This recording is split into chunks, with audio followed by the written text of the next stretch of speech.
Good evening, ladies and gentlemen, and welcome to Cardinal Stadium on the campus of the Catholic University of America for the Week 1 matchup between the DC Current and the defending MLU champions, the Boston Whitecaps. I'm Jeff Poster alongside Dusty Rhodes. So glad you could be joining us here on our MLU live stream for tonight's very windy matchup here at Cardinal Stadium. Boston, of course, coming in as the defending champs. They were 7-3 last year, defeated the Seattle Rainmakers in the championship down in Philadelphia, and the DC Current kind of rebuilding here, Dusty. 5-5 last year, just missed the playoffs for the first time, and really a whole new team kind of for them. Yeah, and it'll be our first look here at a number of the new players for the Current, as well as they're trying out some new strategies on offense and defense. They're going to be mixing some things up.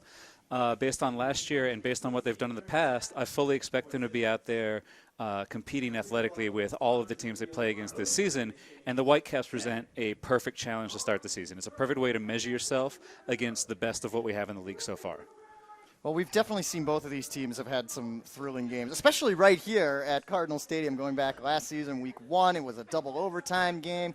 Boston really kind of secured their playoff spot here towards the end of last season in June, and it should be a thrilling game here to watch. Let's take a look at a couple of the players here on each team that we expect should have big games. At least we've been told leading up to the season. These are the guys to watch. Let's take a look here for the Whitecaps. First, you got Tyler Chan. He was a big key cog in their offense last year and might even be more so this year. Yeah, last year he sort of had the luxury of playing with a couple other excellent offensive players with Jeff Graham and Josh Marquette. Without them this year, he's going to be relied on to be more of a key cog in their offense as opposed to a supplementary cog.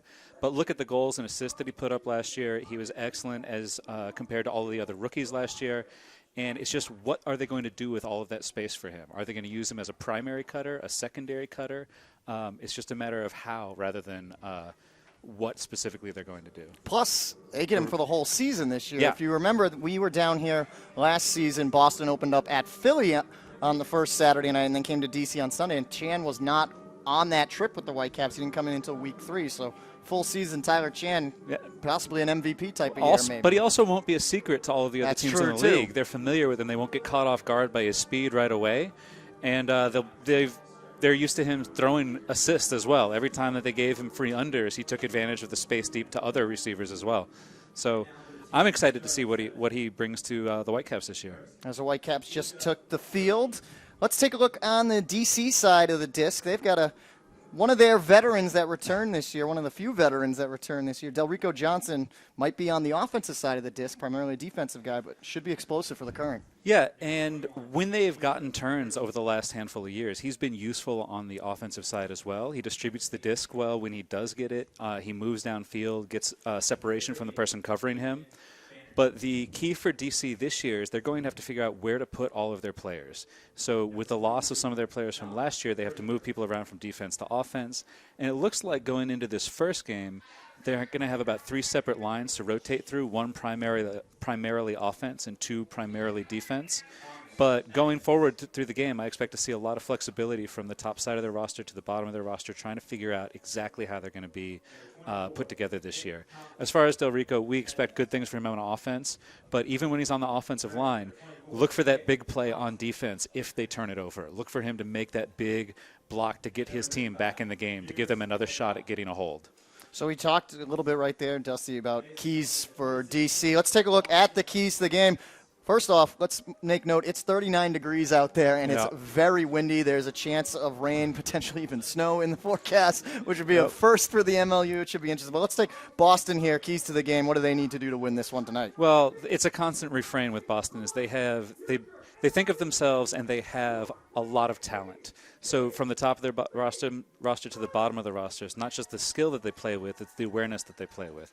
So putting those new players into their spots instead of like rebuilding from the ground up, that's their strength right now. Focusing on DC, they have to make sure that they don't look ahead too much to the game that they have tomorrow against Philadelphia. And as far as growing pains, it's just a matter of time before they put everything together this season. Are they going to be excellent coming out of the gate, or are they going to struggle coming out of the gate? By the midpoint of the season, I expect to see a lot from Boston. But right now, are they going to start off with a win, or are they going to start off with a loss to start the season? This is a big weekend for Boston as well as Philadelphia, who's also playing 2 games this week. But let's focus now on DC. You talked a little bit about what they have to do, especially from Delrico's standpoint as a veteran. But they've got some other keys that they need to take care of in this one to get the win. DC's calling card for all of the years in the league is their defense. And not just their defense on the road, but their defense at home. That's why they have to respect the dojo. They have to come here and defend this turf the way they have over the past 3 seasons. So they have to be out there making plays on defense. They have to be respecting the disc enough that they score and convert some of those break opportunities. And it's another thing for them to make sure that their young players, as well as their old and veteran players, trust their coach.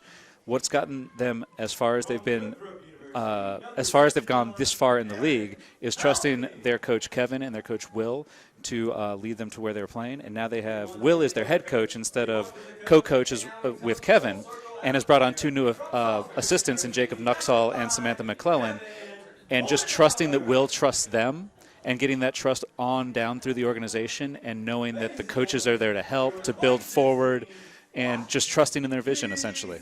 You just mentioned the coaching staff there for DC. It's kind of new. I mean, Will's been the defensive mind here in the past, but now he's the head coach overseeing everything. Boston returns their same 3 guys, Sam Rosenthal, Tom Matthews, and Mike Miller, who's gone back and forth, player, coach, and here he is again once in his assistant coach. So how much do you think that factors in? Do you think there may be some jitterbugs there for Coach Smolinski in his first game as the head coach? I'm certain there are going to be some, but I'm a little more concerned about the assistants on his side. Like, what are their responsibilities during the game? Are they going to get a little flustered by the format or the speed of play or anything like that? It's one thing to do club, and it's a different thing to do MLU, where there are external officials taking a little bit more control over timing, over what we do on stoppages and things like that. And how they respond is going to be telling in this game, but it's a starting point. That's the thing that DC has been talking about as a group the whole time, is that we're looking forward to what comes after this point. Well, we got this game set up here today. Last year, it was pretty tight tail between these 2 teams, as they've kind of developed a bit of a rivalry over the first 3 years in the league. They matched up in the Eastern Conference Finals the first 2 seasons. DC just missed, but you go back to last season, week 1, it was the second game for Boston. DC's first went to double OT, and of course we remember how that one ended with Ben Fleming getting the amazing layout D, and DC goes on to score right after. Boston was getting the last laugh, though, afterwards on May 9th. At Boston, they defeated the current 21-16, as Hormel Stadium for Boston has just been a huge factor for them. They've had difficulties on the road the last couple of years trying to get wins, and then they closed out the season, and it was really a moral victory for them down here on June 13th. They get the 18-17 win. Former current Alan Kolick nearly had that last-second huck to Jeff Wodach, which would have sent the game into overtime once again, and it fell just short. But this has been a tough place for Boston to win. We saw Respect the Dojo. That's the nickname here at Catholic University for the current, and we'll see if Boston can travel well. And I think, as we've been discussing, the wind today and the temperature today are going to play a key thing. We see some garbage cans kind of moving here in the stands. There are things that, like, people's glasses and mugs and things are moving around. You can see all the hair and things in the background. It's going to be telling today to see which team can understand how to use the wind to their advantage as opposed to as their opponent. You already have another team to play against. You have to find a way to tame the wind and use it.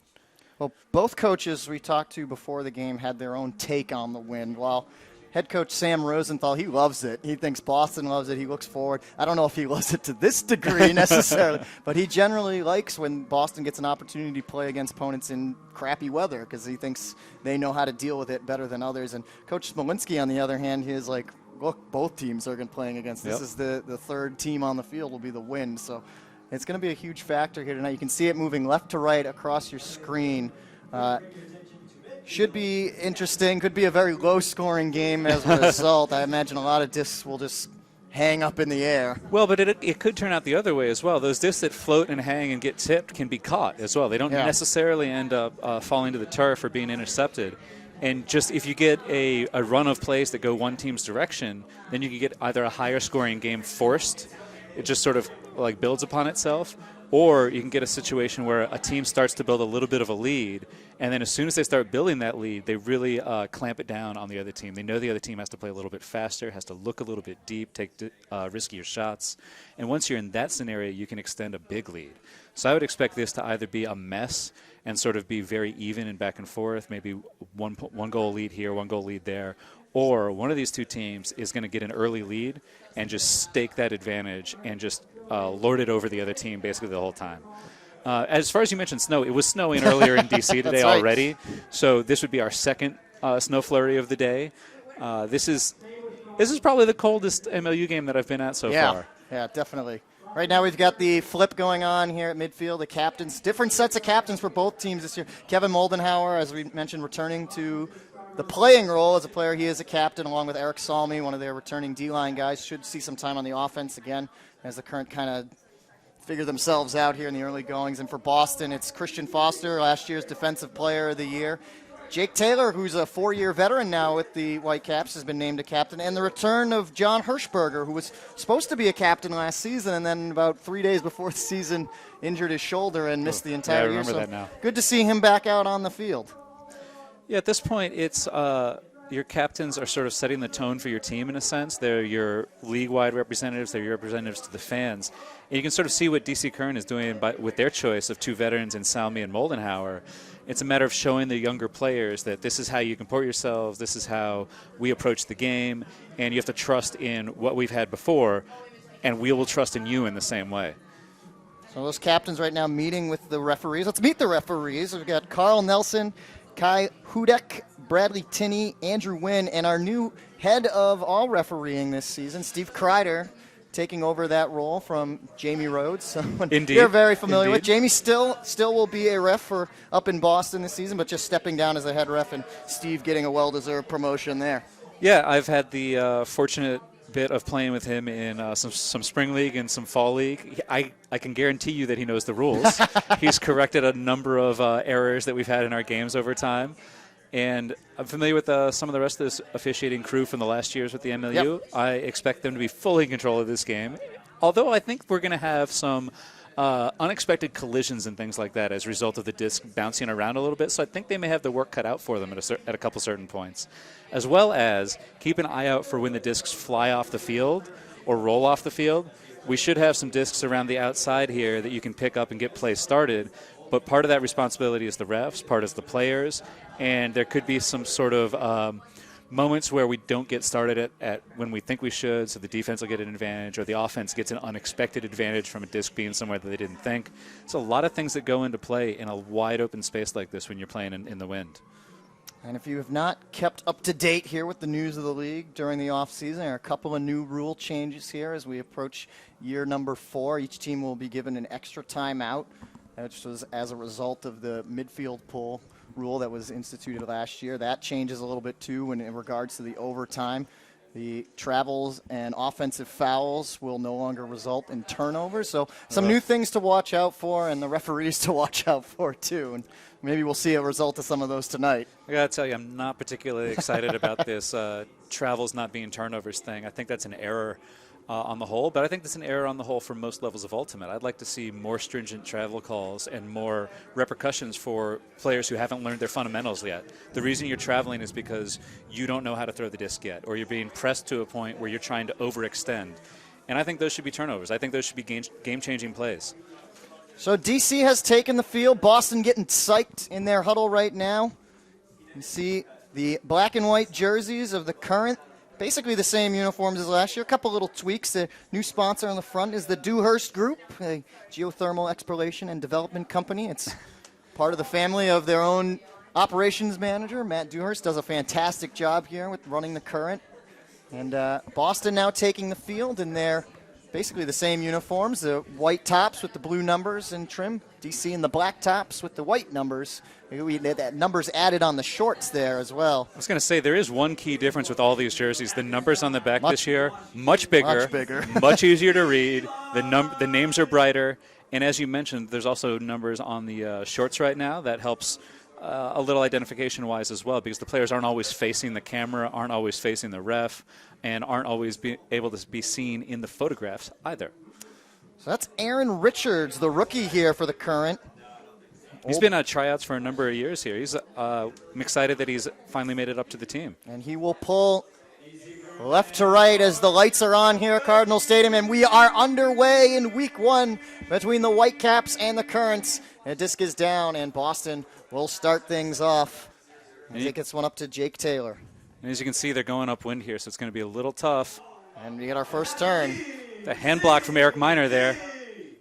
And that'll be Richards who picks it up. Richards looking to send this one. He's going to float, and it's going to float out the back. So already some mistakes. He got a little anxious there, throwing to the very first cut that he saw instead of trusting his offense a little bit. There were two players running to sort of this back corner, and that's the way the wind's blowing. Putting up an outside-in flick there is a difficult choice. It's not impossible. He's just rushing a little. Taylor will pick it up and start things off here for the Whitecaps, and he immediately throws a pick right to Richards, who's been very involved here in the first couple of seconds. He's getting tight here. Swings it around. That's Miner. Miner, a veteran of 4 years here for the Current. This one pops up in the air. It's anyone's disc, and it's ripped down by Chan. And those are the sorts of throws that we can expect to see bounce up. The lower you start with your throw and the higher you try to make it go. First huck hangs and goes off the hand of Hirschberger. It's a pretty decent look there. Upwind, it did hit the player in his hand, but couldn't really reel it in. Jack Field makes the catch, gets it back to Richards. Richards will try a hammer here. It's up in the air, popped up, and on the second attempt there, coming over, Andrew Gravender.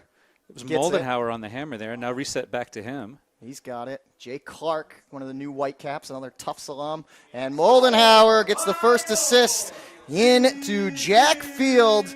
And the Current take the early 1-0 lead at 8:31. It was a good first score for them. The thing that comes out of that point most clearly is that it's going to be tough sledding going upwind for both of these teams. Those low backhands that most players are used to using to get around the mark, the low flicks that people are used to using to get inside the mark, those are all subject to bouncing up a lot here. And as you can see, players like Eric Miner and anyone else who has a really long wingspan, those are the worst players to be marked by in this weather because they can just sort of get their arms and limbs out there in your way and make your throws more and more difficult. DC's got their first break. They got their first DCD. Yeah. They maybe have got their second and third DCD there in the first point. Got to feel good to come out and get a break right away. That event's the defending champs, too. So Jack Field gets the first score. Not a bad way to start off his MLU career. And that's certainly not the first high wind score that Moldenhauer has thrown in his career. That was a good person to get the disc to eventually. Very short pull into the wind. So Boston will take some favorable field position out of this. Still rolling out with the football lines there. It's going to hang up right around the 30-yard line, finally knocked down by Gabe Webster. I think that the team that does the best job with rollers, pinning teams to the sideline where they want to be as opposed to where they end up throwing to, will have the best advantage. Alex Cooper with the immediate hammer, throwing it in. It's bobbled by Christian Foster. Should have been a catch. It should have been, right Simply on his should have been hands. a catch. Cooper returning to the Whitecaps after taking a year off and getting married last season. Sure they're happy to have him back. Looks like we've got Griezmann here with the disc. DC looking to swing it.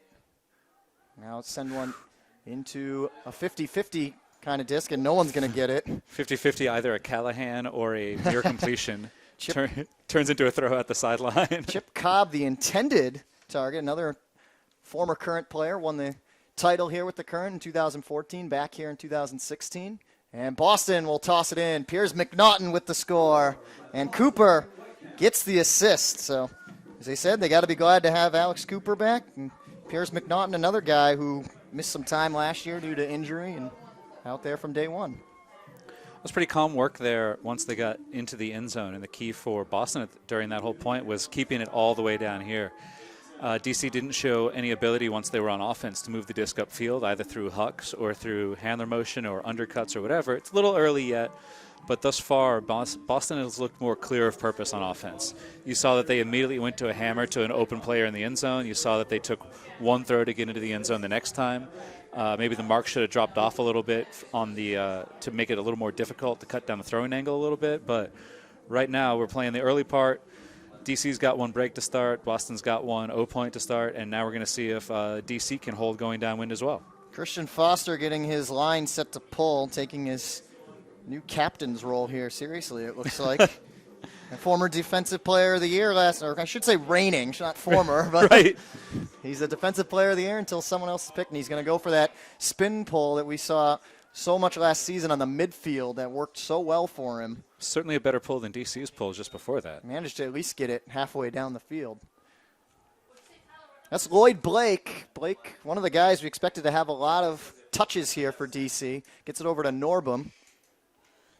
Expect Zach Norbum to also have a lot of touches this year for DC. You can see him working those little handler cuts there. Nice put by Blake up to Freund there. Supposedly their next big star here in DC, but Will Smolinski says he's got some work to do, and Freund, he gets that one. Wow. What a catch there by the young 18-year-old Joe Freund.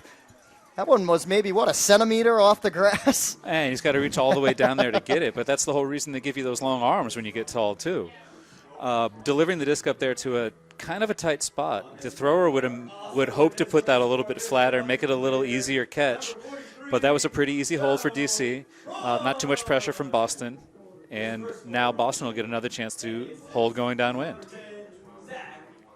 Norbum gets the assist. He was a guy that, another young player, but came on towards the end of the season last year for DC, especially in that last game they had against New York when they were pretty much they were eliminated at that point. But you kind of got to see maybe a little bit of their future there. Norbum, guys like Norbum and Delrico Johnson really took a focal point there. Yeah, it was a good opportunity for them late in the season to give that opportunity to their players so that they're a little more prepared this coming year. It'll be the first team to make the change a little bit, defensively or offensively here, that'll have the early advantage. This is a much better pull from DC. Aaron Richards, this one hangs up in the air a little bit too. Gets past the midfield mark, allows DC to get their defense set, and Cooper will start things off and immediately goes to that hammer again. Looks like it's going to fall short, and the D is made. They're going to call the foul on Davis. him, so he's going to get the extra 10 yards here. He's still going to have the disc in his hand. Didn't really look like he wanted it that much. Antoine Davis out of Virginia Tech with the disc now after the D. Trying to get around Rob Baker. Baker, as this one's launched into the air, they're looking for Tim Jackson downfield. Second chance, and Minor reaches up and grabs it with the right hand. Excellent work by Minor. Will look to put it into the end zone, there and he does. And that's Davis with the bookends. That was a good play there by Davis going from one end to the other, but the confidence and calmness that DC had working up the field in order to get that break is going to give them a 2-goal advantage here, and that's the first shift in momentum we really see. Yeah. They've got 2 breaks already, but one was an upwind break on a very windy day. That almost counts extra. What we saw there was a willingness to look deep and a willingness to track that disc after it was tapped. We've also seen DC use a lot of their left-handed players in key handling roles near the disc. I think that'll play out a lot over the course of this game with all the extra wind. Well, DC with a lot of question marks coming into the season with the stars that they lost from the previous years, but so far here in the first not even 4 minutes, they seem to be doing just fine. I got to tell you, Boston didn't look quite ready for that attacking nature from DC's D-line there. Their defense for their O-line was a little like sitting back a little bit, waiting to see what DC was going to do. And it looked like DC was like, well, we're going to put it downfield and see what you're going to do. And sometimes when you're on offense, you get that advantage of first moving. First time we've seen second time really, besides the opening one, a pull with the win from Chip Cobb. Got down there pretty well. Could use a little more hang, but it's the first one for him. Foster will let this one rip, and trying to catch up to it for Boston. Nick Roberts. It was a good look. Excuse me, Carter Thalen. It was a good look with enough pace on it. And I think if the defender wasn't there, he would have been able to make one play on that disc. DC looking for another break. Michael Moses swings it over to Griezmann. Over to Cobb. Almost low, and this one will let loose. Foster trying to track it down for Boston, and he gets a hand on it. A little bit of a collision there with Moses at the end, but no foul called. It's a good chase by the defense there. It's a good, clean D. Got in front, got there early. It's also a healthy look for DC to take that one, because now they've at least pushed Boston all the way back to the end zone, so they have a full 80 yards to go. Boston, their horizontal stack there, looking to get it to Sandy Hartwiger. And it floats over his head. And DC in some pretty good position here. And that one bounces right off the body, I believe, of Cobb. No, it was 23, Webster. When they get the hoods up there, it makes it tough to tell. Got to protect your precious ears, you know. You want to be able to hear right. later in your That's life. That's right. The disc came in really hot, I mean, directly into his core area, but it came in quick. That's the effect of the wind when you're throwing with it down here. Austin a little more patient this time. Foster and Little back handling. Hartwigger. DC still in a zone here. It's kind of like a 2-3-2, but with some sort of aggressive looks from the second set of two. They're pinching in.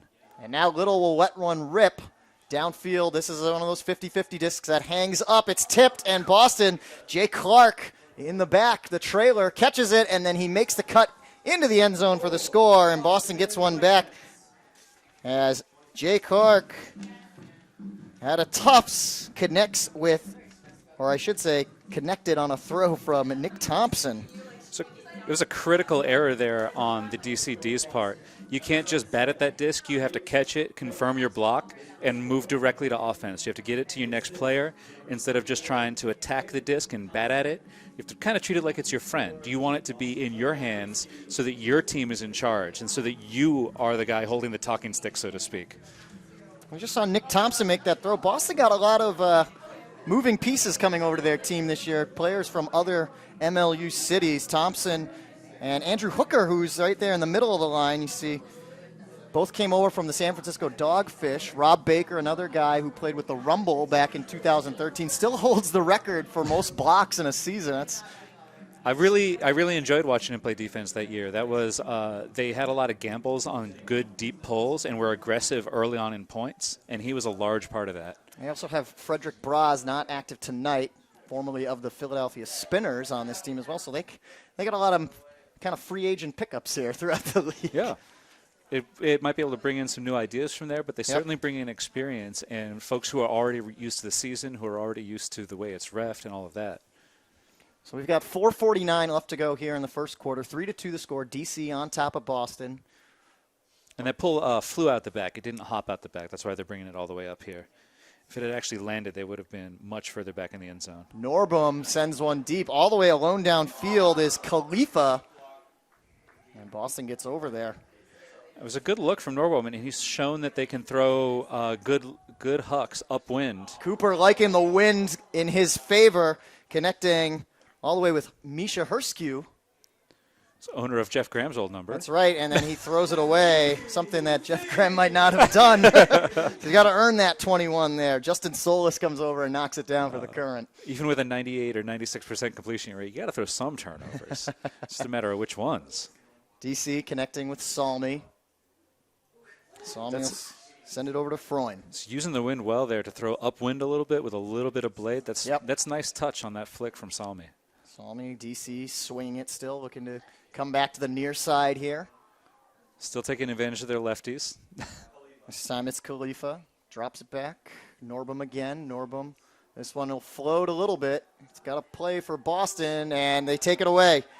Tanner Hulkyard, a guy that we were kind of told to watch out for here for the Whitecaps. But again, DC had the inside spot there and really should have held onto the disc. Katz throws a low one. A sliding grab not there for... That was rushed.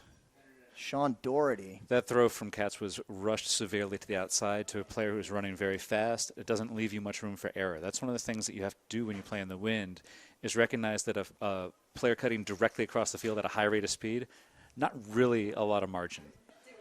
Yeah, looks like we have a call downfield on a foul. So Sure, 10 yards. Yeah, I can't tell exactly where that foul happened, but DC's going to maintain possession here. They're getting a little tied into their dump sets, though. And get it back to Norbum. Nice one-handed reaching out grab. Norbum swings it into Ferraro. As you might expect, Boston, for the most part, is sitting underneath the DC cutters, and they haven't chosen the right spot to take a shot. Blake will let one rip, and the wind took care of that one almost immediately, and Doherty just comes over and applies the little tag to it, knock it down. Yeah, he didn't deliver near as much power on that pass as Norbum had in the upwind just before. Cooper continues to launch the hammers, and DC again comes over, takes it away. He was trying to get to Herskew downfield. The thing with throwing that downwind hammer is it's very unlikely that you're going to throw a short turnover because it goes over everything in the middle. So it's a good tactical choice on one level. Freund reaches up, grabs that one, swings it over to Khalifa. Khalifa on the near side here. Boston forcing away. Salmi to the open side. And Freund with a nice grab. Using that extra height, that's good. He'll let it rip downfield for Solis. Solis reels it in. He's got a man all alone in Khalifa. He's just got to track it down, and he does. Kyle Khalifa, out of the University of Mary Washington, the Arlington, Virginia native, gets the Current, their 4th score of the night as they double up on Boston once again. It was a key point for DC to work their way up. Their offensive motion there and spacing was really tight, especially when they were down on this close sideline. They're running kind of a vert stack there, and it left their isolated cutter with a very, very small area to cut in, and it left their resets with a very small area to work in. That's okay so long as you can work your way out of it, because it draws all of the defense into one area. And as you saw, once they broke out of that area and got on a run up the field, it was much easier, and there was a lot more space for them to eventually get that open throw for a goal after an open huck was caught down. But it was really tight there on the sideline. They would be well advised to not get stuck too tight to the sideline with a vertical stack really tight to the sideline as well. Yeah, very good job, DC, using both sides of the field. Eventually. Yeah. Exactly. Not an easy task with the wind. Sometimes you're going to favor that side that you have an easier time throwing to, I would imagine. Yeah, right now, DC looks very comfortable in the wind. So I don't think it's affecting them negatively too much.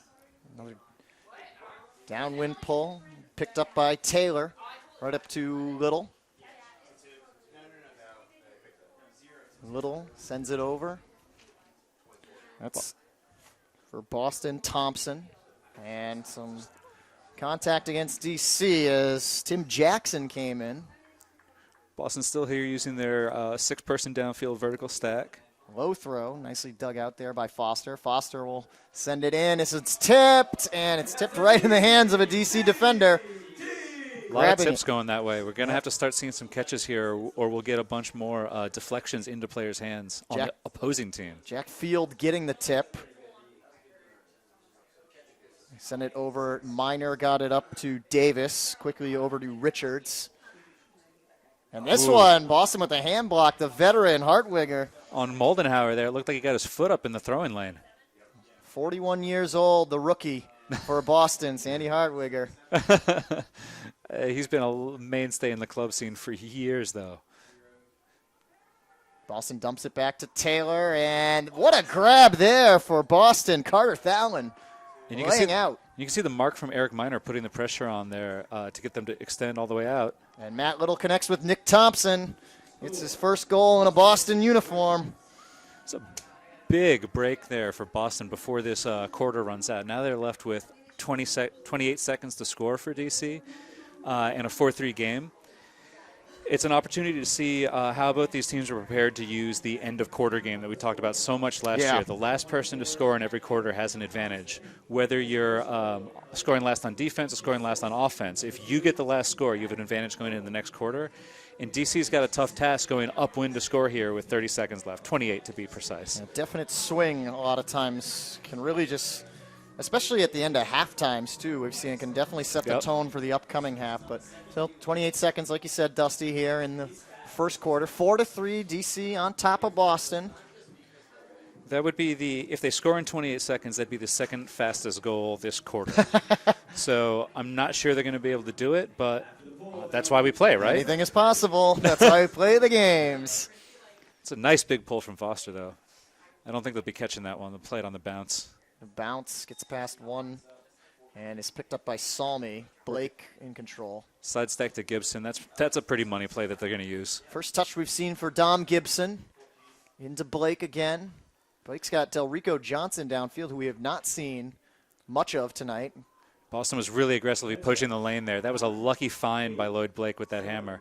You need one throw to a goal here. Here's Rico right on the goal line, trying to put it in, and he does. Blake with 2 seconds left. The veterans that time for the Current, Lloyd Blake and Delrico Johnson. That was a key hold for them. They worked all the way up there, 26 seconds, so there's 2 seconds left on the clock for Boston. It was a very there's a tough question posed by Boston saying, can you do this in 28 seconds? They said, not only can we do it in 28 seconds, we can do it in 26. So we could have scored earlier, we could have waited a little bit longer, but now getting that in and most likely preventing Boston from being able to get even a shot to the end zone here, first quarter is in DC's hands. This is exactly the way they needed to come out and show the early strength to Boston. Does Boston even make a throw here with they 2 seconds? They're going to get into the wind. They're going to get it to somebody. It's just a matter of who it's going to be to try to get that throw off. I'd imagine it'd be Foster trying to get that backhand off to throw sort of an inside out into the wind and have it sit back across the field. That's the way that we've been getting the most distance on these throws so far. The key is trying to get him an open look, though. Get him an unmarked throw. So we'll see 2 seconds what Boston can do.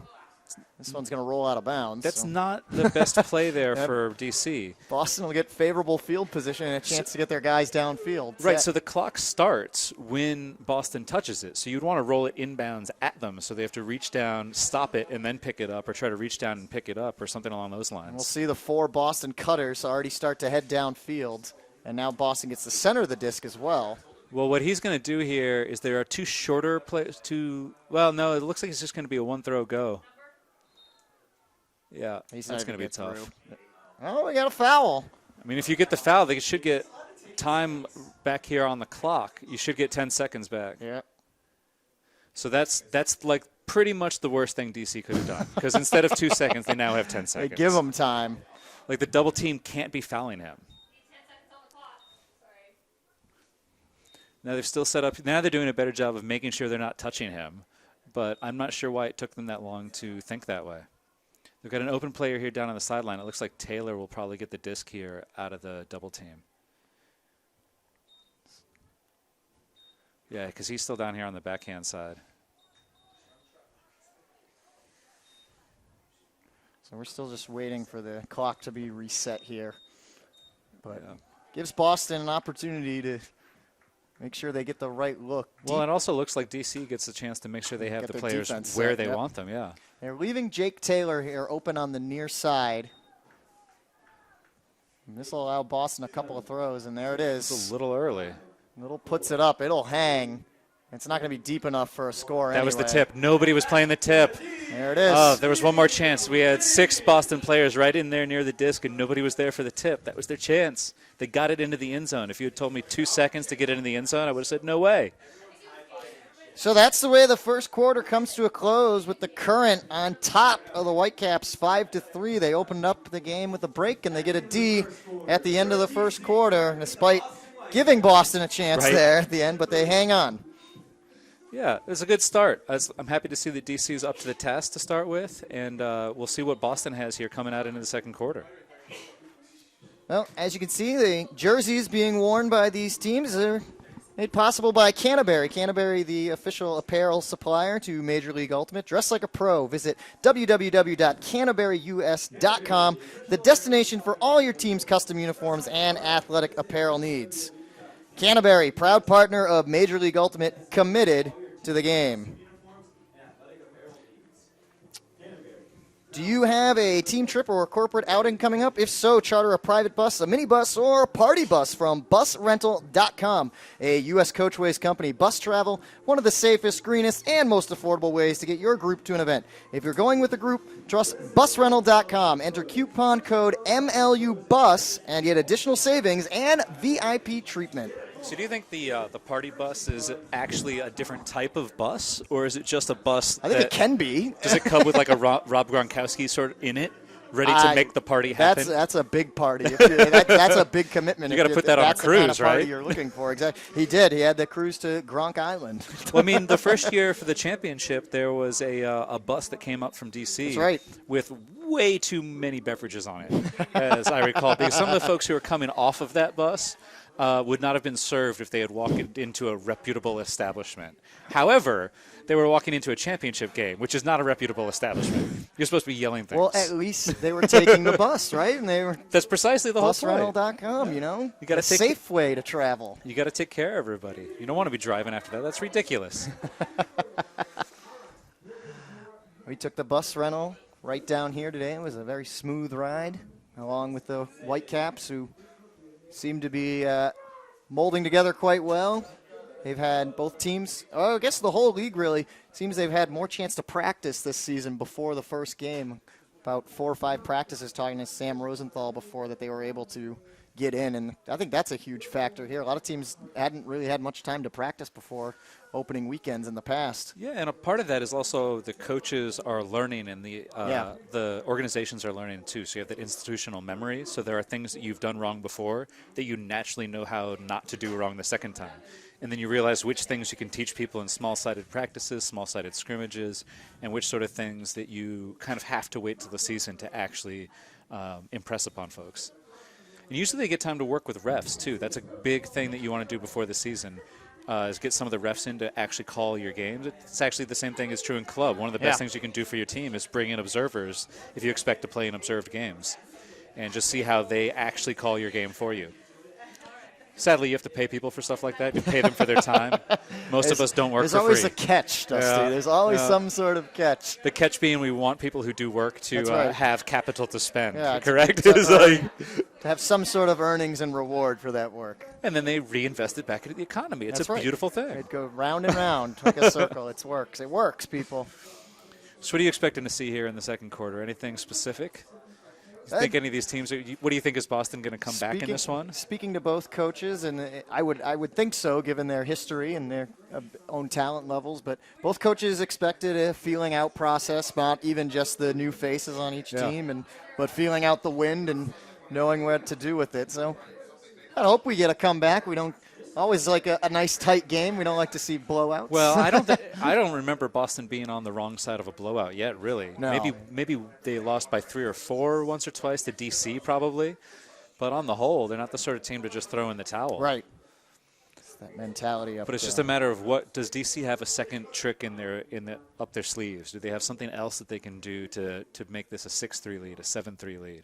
Because once you're at that point, Ultimate is a very difficult game to play from that far behind. Yeah, and you've seen teams historically who are kind of underdogs coming into it, and they might show all their tricks up their sleeve right away, and then that team, as Boston should be a favorite here this season, a defending champ, still the champions until someone knocks them off. You got to think they'll be ready for anything, and if a team that might be an underdog, maybe you just got to bide your time and wait it out. It's interesting, the upwind strategies that each team is using. Both teams are looking deep when they think that they have somebody going or they think they have a defender playing under a little too much. But I got to tell you, DC looks more comfortable with the idea of turning the disc over going upwind. Boston looks a little hesitant to trust their throws quite as much going upwind and trust that they'll be able to get the disc back again. Their downwind offense seems even overconfident to a fault with Boston, where they're throwing hammers right away. A lot of hammers, yeah. Yeah, and that's not a bad look, but you don't want to go to the well over and over and over again. You need your plan B to work as well, your dominant strategy and your second level strategy.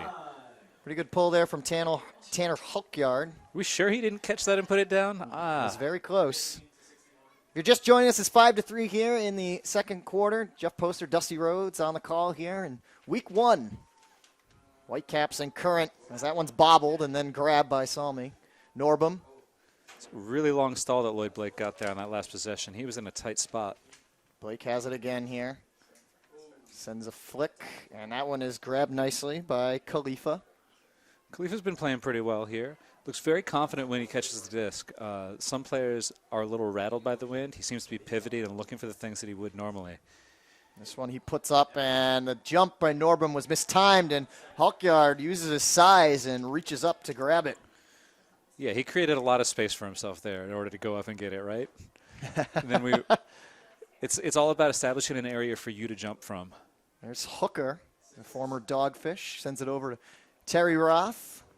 Roth, another veteran for Whitecaps. Solid marks here from DC to keep it on this sideline. That's where they want to be. Ben Katz up to McNaughton. McNaughton's got an open man in Hulkyard and tries to reach out. Disc was behind him with that right hand and couldn't reel it in one-handed. You like your guys to make that catch, but it's a really tough one. Salmi sends a bullet downfield. I don't know if, I believe it was Khalifa he was trying to get it to. I don't know if he was ready for it. Well, I think he might have been trying to throw it really deep here to the second player coming back around the corner, but I'm not sure they were on the same page. Roth with the first cut, sliding grab there, trying to get around Salmi now. Katz comes over. Blake's got to put a mark on here where he doesn't get broken back through like he did the last time through. There's nice another D. It's a nice over. run-through block. That's Solis knocking it away from Rob Baker.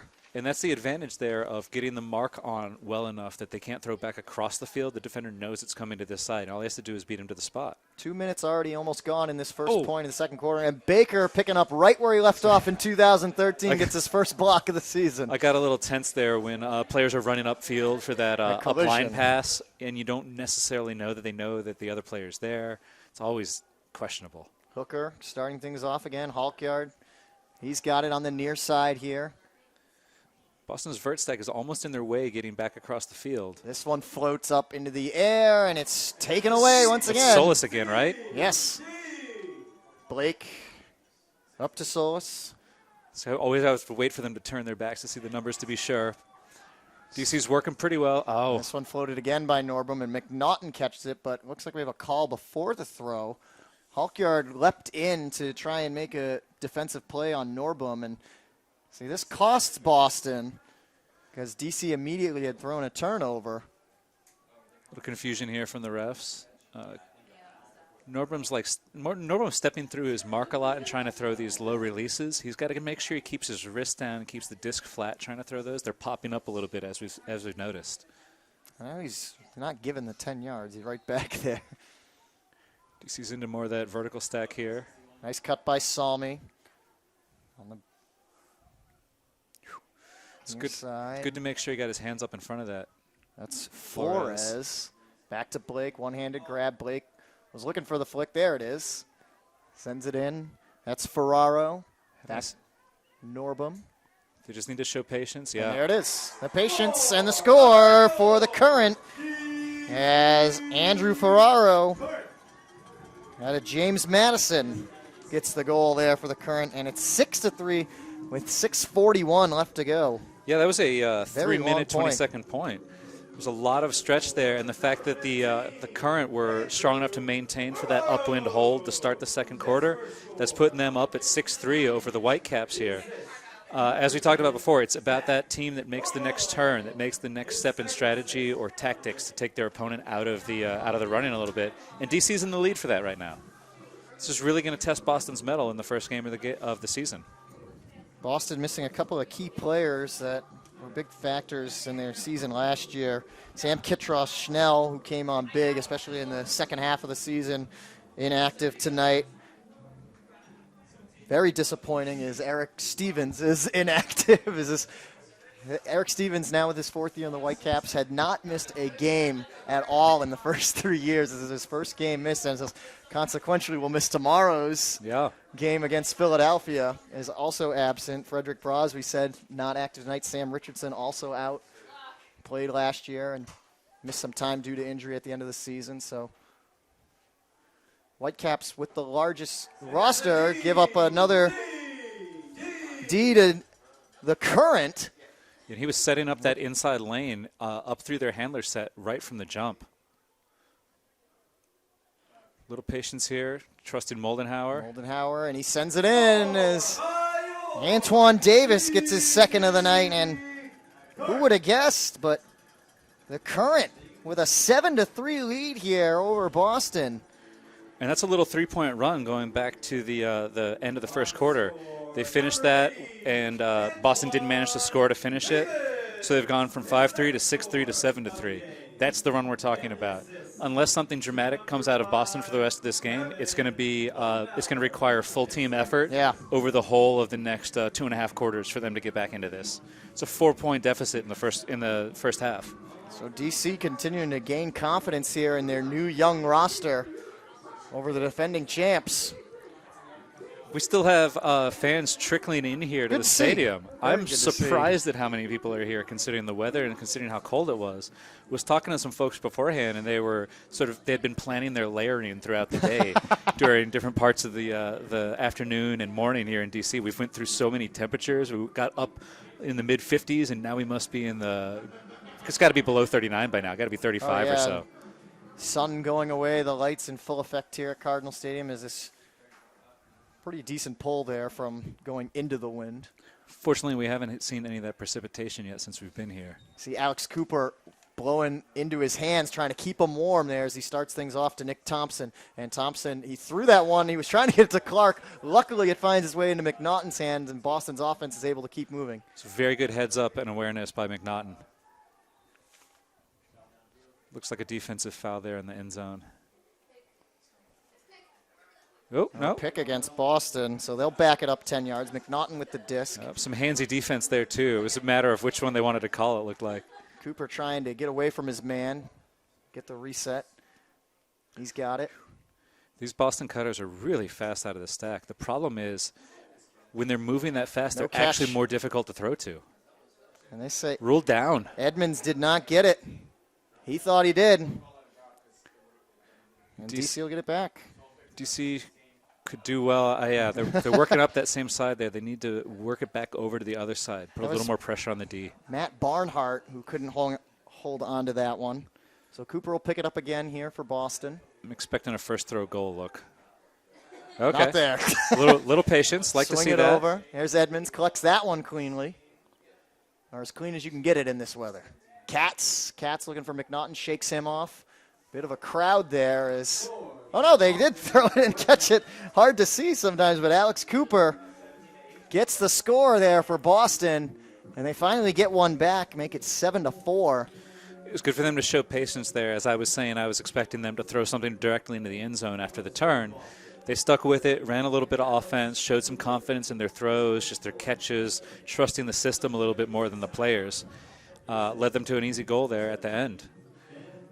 The marks so far for DC have been doing a solid job, but they're not quite preventing all of the break looks that they can from Boston.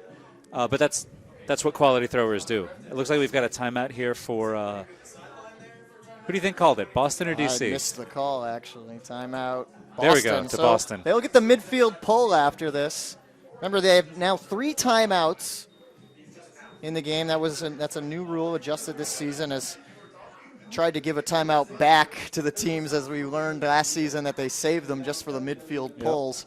And it kind of takes away that opportunity if you get a turn, sub out your offense or your defense one way or the other. And you want to have just enough times where you can do that, but you don't want to increase the timeout so much that there's too much waiting on the sidelines, there's too much waiting in the stands. You want to keep the flow of the game alive. But as you said, with the advantage of being able to pull from midfield, that's basically each team wants to do that once in each quarter, or wants to do that 2 times per half or something like that. So they want to have one more timeout so that if you have that extra long point, sub in the opposite line and see where you go from there. So we got 4:55 left to go here in the first half. 7-4 the score. DC on top of Boston. These midfield pulls, that's the way that Boston can get back in this. Obviously, also catching a Callahan helps. That's right. Like at some point when you're behind, you need ways to change the number of points you can score per interaction with the other team. If you get the Callahan and then they get to pull to you, that's like half a break. And chipping away by half a break here and there, that's the way to get back into this. Pinning some deep pulls into the end zone, that'll help a lot as well. Now we'll see here as they're going to midfield pull into the wind. Christian Foster coming in. He is the guy for Boston to do that. I believe the only time someone was able to catch one of them was Danny Tridiak in the finals, and it knocked him down. I forgot about that, and I can picture it so clearly in my head. Right in the gut. Just kind of accepted all the power and wrapped it. Right with it. So we had some folks pulling there during a competition in between in the timeout. We were getting some 60-yard pulls or so. So maybe we need to bring in some pinch pullers for these players. We might need some future stars right here in the crowd. Or maybe they're just warmer because they're wearing more layers. Too. Their arms feel, their wrists feel better, I should say. I really like the choice here by Boston to take their midfield pull upwind, because it means they should be able to get them all the way back in the end zone and make it a full 100-yard possession. Which neither team has had to do yet.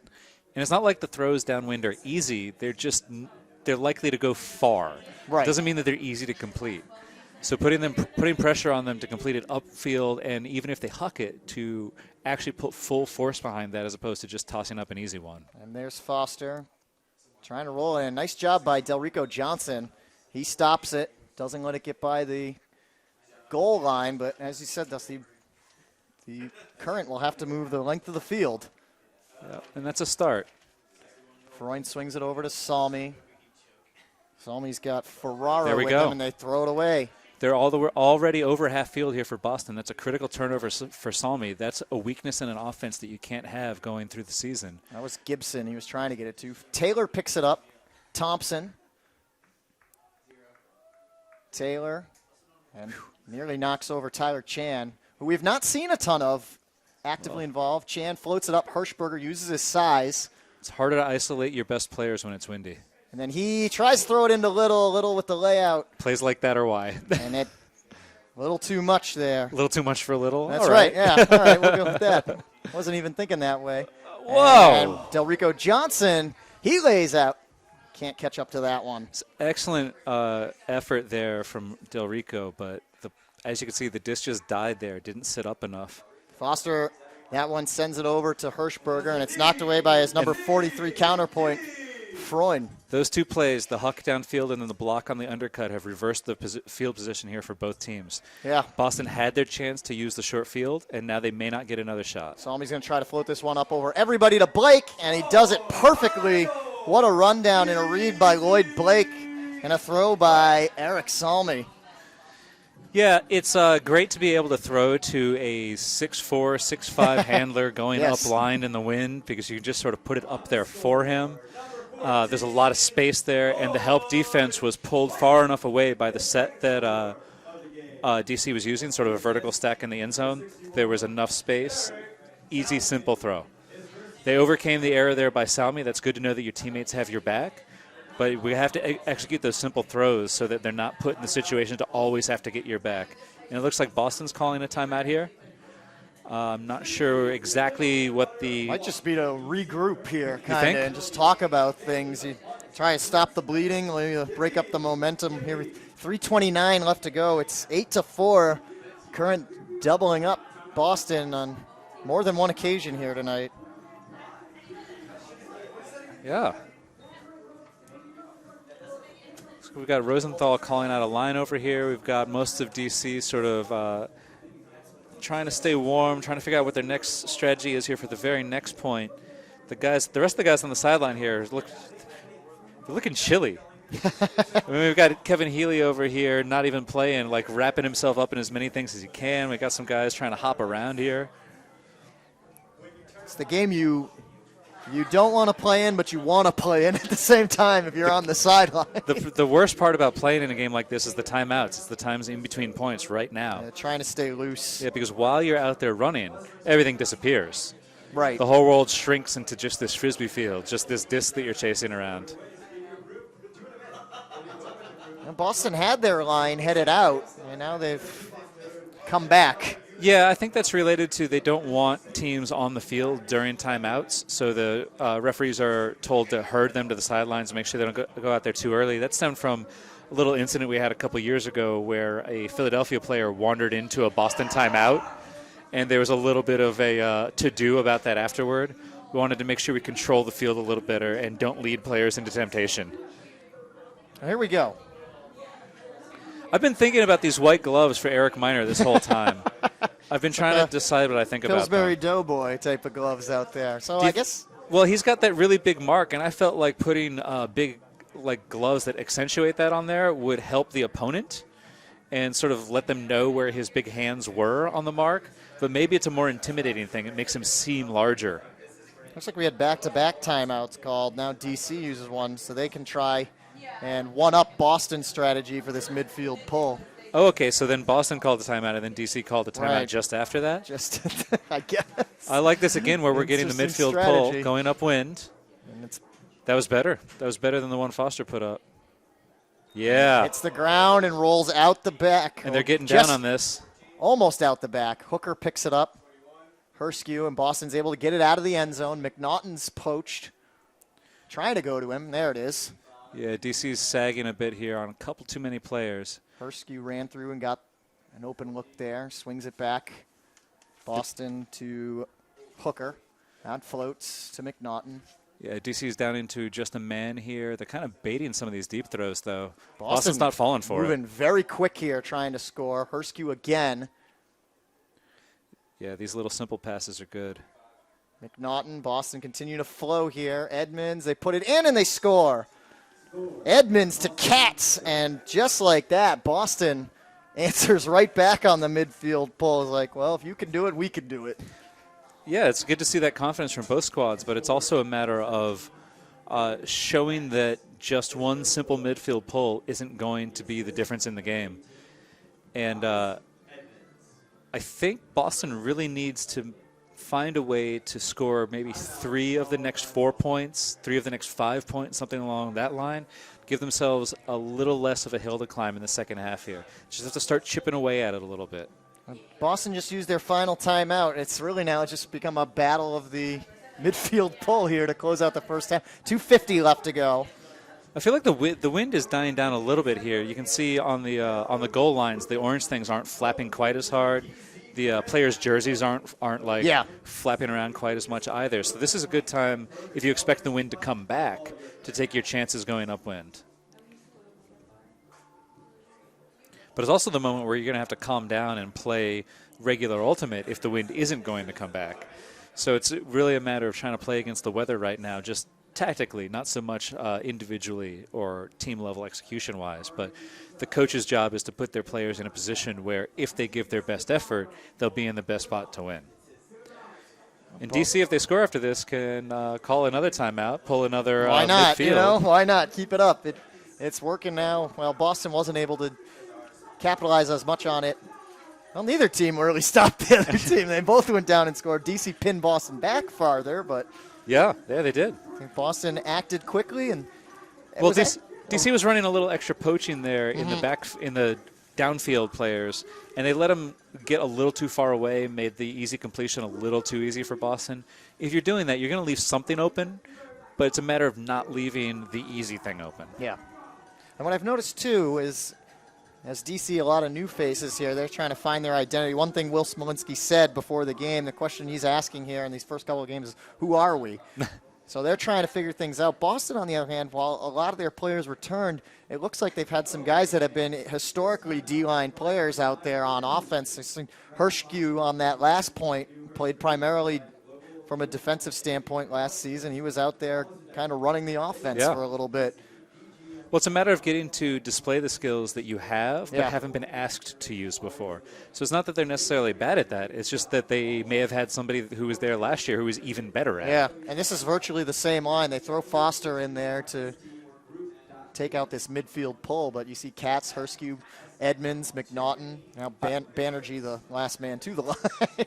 I hope that Foster will put a little more into it this time. I think he was almost relying on it being a short field too much and not believing that there was so much wind to stop his powerful pull. But I think this one will be a little deeper. We'll see what he can do. DC spread out, trying to cover all the space available, and there we go. Yeah, definitely a bit farther. It's knocked down by Salmi. He can't stop it all the way and gets him pretty deep into the end zone. Boston gets over, and Salmi will let it rip downfield. Del Rico Johnson matched up with Foster, and Johnson had his hand on it. Yeah. Couldn't come down with it. He's looking for a call. Well, I think when he caught it and then swung back in the other direction, he either hit his own foot with the disc or hit his opponent's foot, and it was kind of like knocked out of his hand. But that's not really the sort of thing that you can tell how it happened or what exactly was happening there. If we they were toe-to-toe pretty much. And there was a little discussion with our referee and Christian Foster at the end, but Boston winds up with the disc, and Andrew Hooker will start things off. Hershkew right up to Banerjee. Boston still working out of that traditional vertical stack. This one floated. Hershkew leaps up, skies for that one.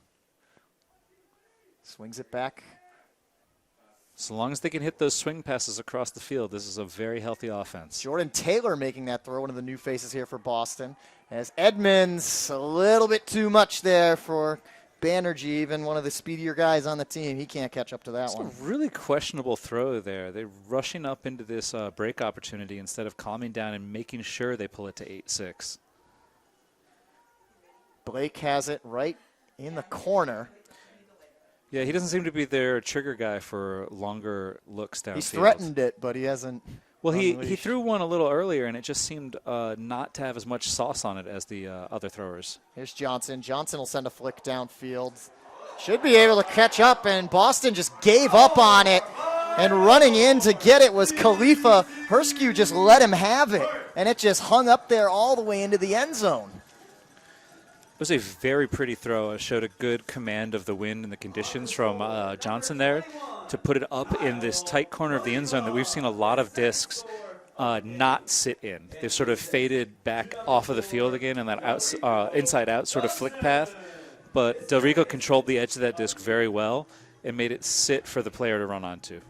That was Khalifa who scored that, correct? Yes. Yeah. Gets his first of the night. Johnson his second assist of the night. And we'll see if Misha Herskew gets some words from his coach or letting that one go.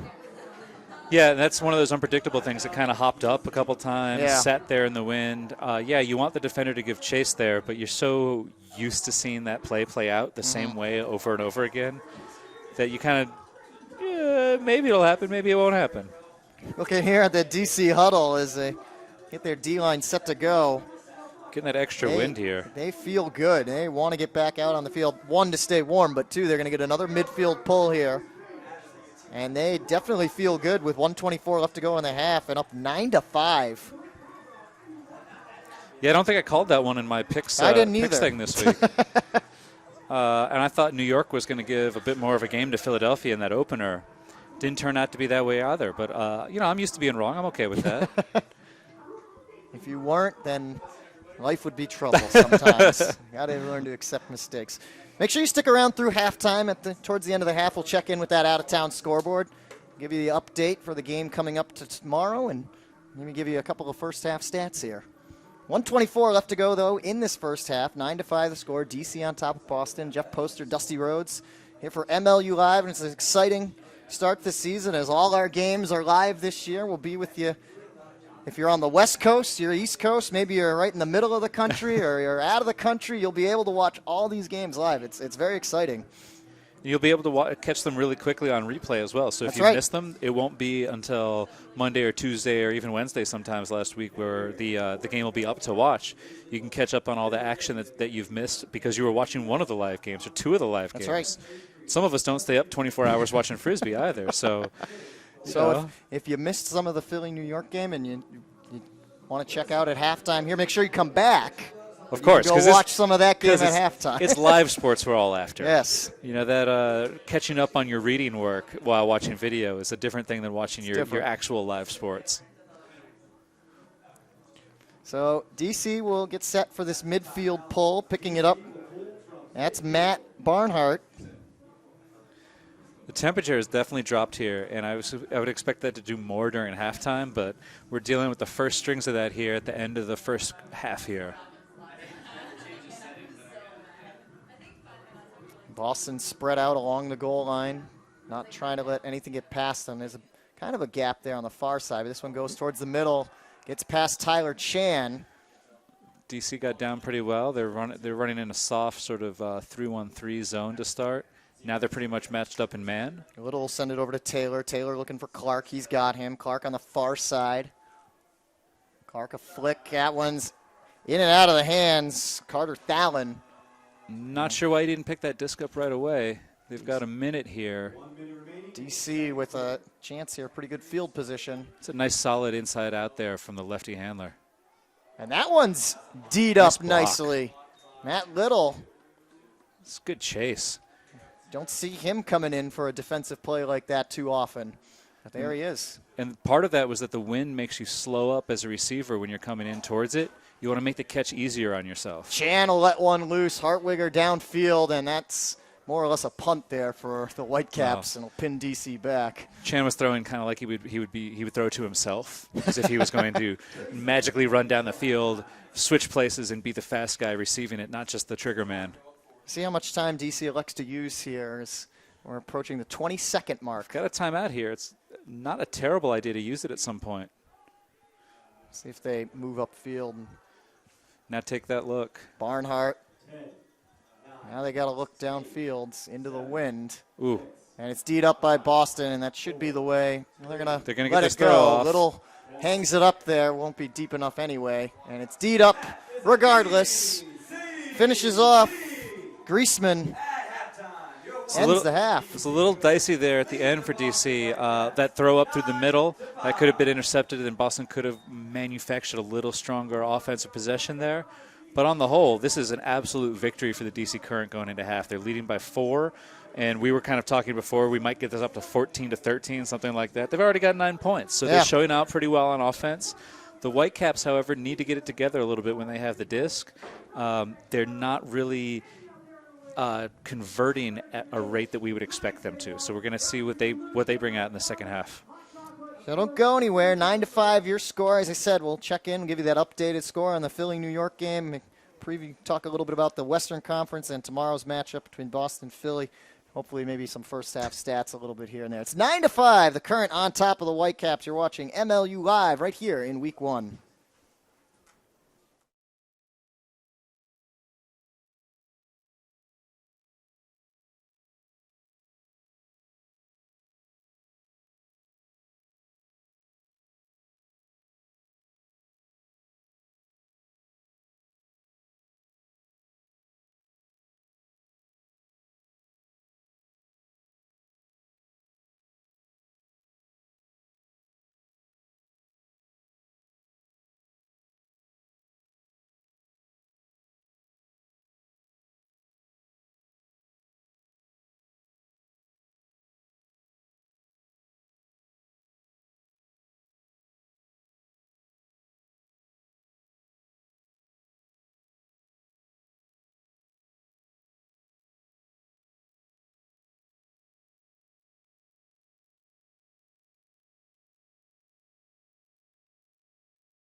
Hi, everybody. Welcome back to Cardinal Stadium on the campus of the Catholic University of America. We're at halftime.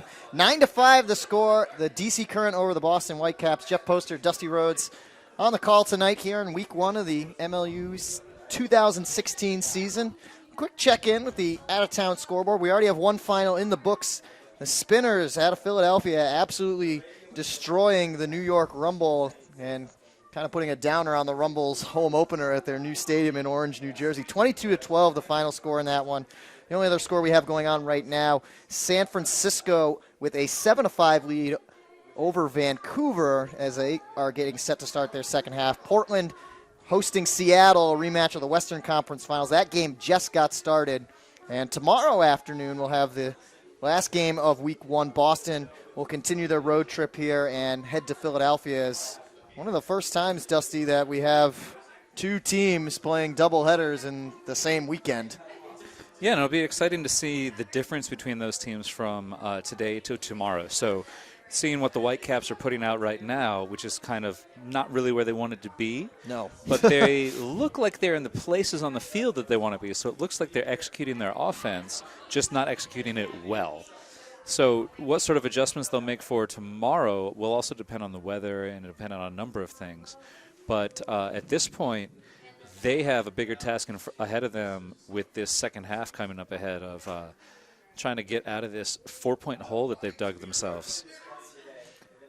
Well, we have an interesting stat in that first half for DC, who really kind of not, I don't want to say completely unexpected because they do have a good amount of returners coming back, but definitely a lot of rookies on the team. 7 of their 9 scores were made by rookie players here for the Current against a veteran Whitecaps team. So it's good for DC. They got to feel good about their new players coming out, feeling comfortable, especially against the defending champs. If you're just joining us, we're well under 40 degrees here tonight at Cardinal Stadium and very windy. It was definitely a factor there in that first half, and we're really going to see which coaches possibly made the better adjustments here at halftime. Maybe we'll see some line switches here and there depending on how they want to approach this. So if you look at the way the throws are distributed for this game so far, Boston's doesn't have anybody over about 8 throws, 9 throws maybe, or at least in completions. None of them are in double digits.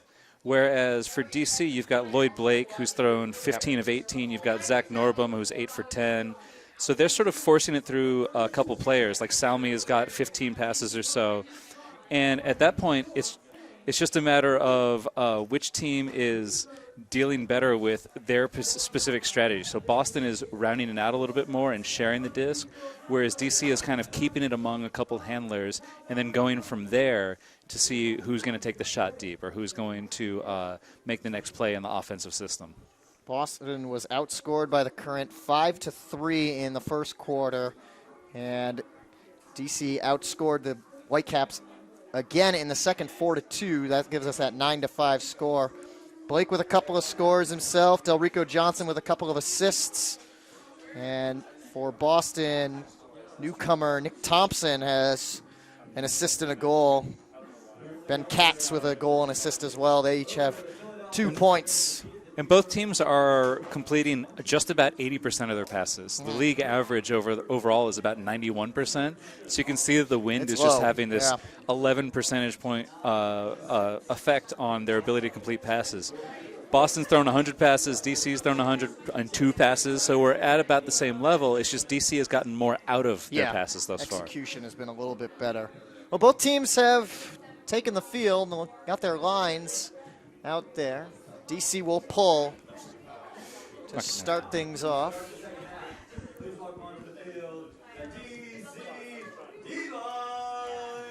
Opportunity to start here on defense, getting all the way down, hopefully for a good solid pull here. Looked pretty good. And a little bit of a bobble, and this one will float up quickly. That could have been a game changer right there at first throw turnover. Taylor gets it and settles it down to Chan. Chan looking for Hartwigger. DC's playing largely underneath here. Hartwigger connects with McNaughton. McNaughton quickly up on that far side. Swing it again to Taylor. It's a good, steady swing pass there. McNaughton to Carter Thalen. Fallon threatened to throw, and now he's directing traffic and looking to swing it back the other way. Taylor, a flick. That one is deflected and goes through the hands. They were trying to get it. Looked like Davis to there Thompson. on the D, yeah?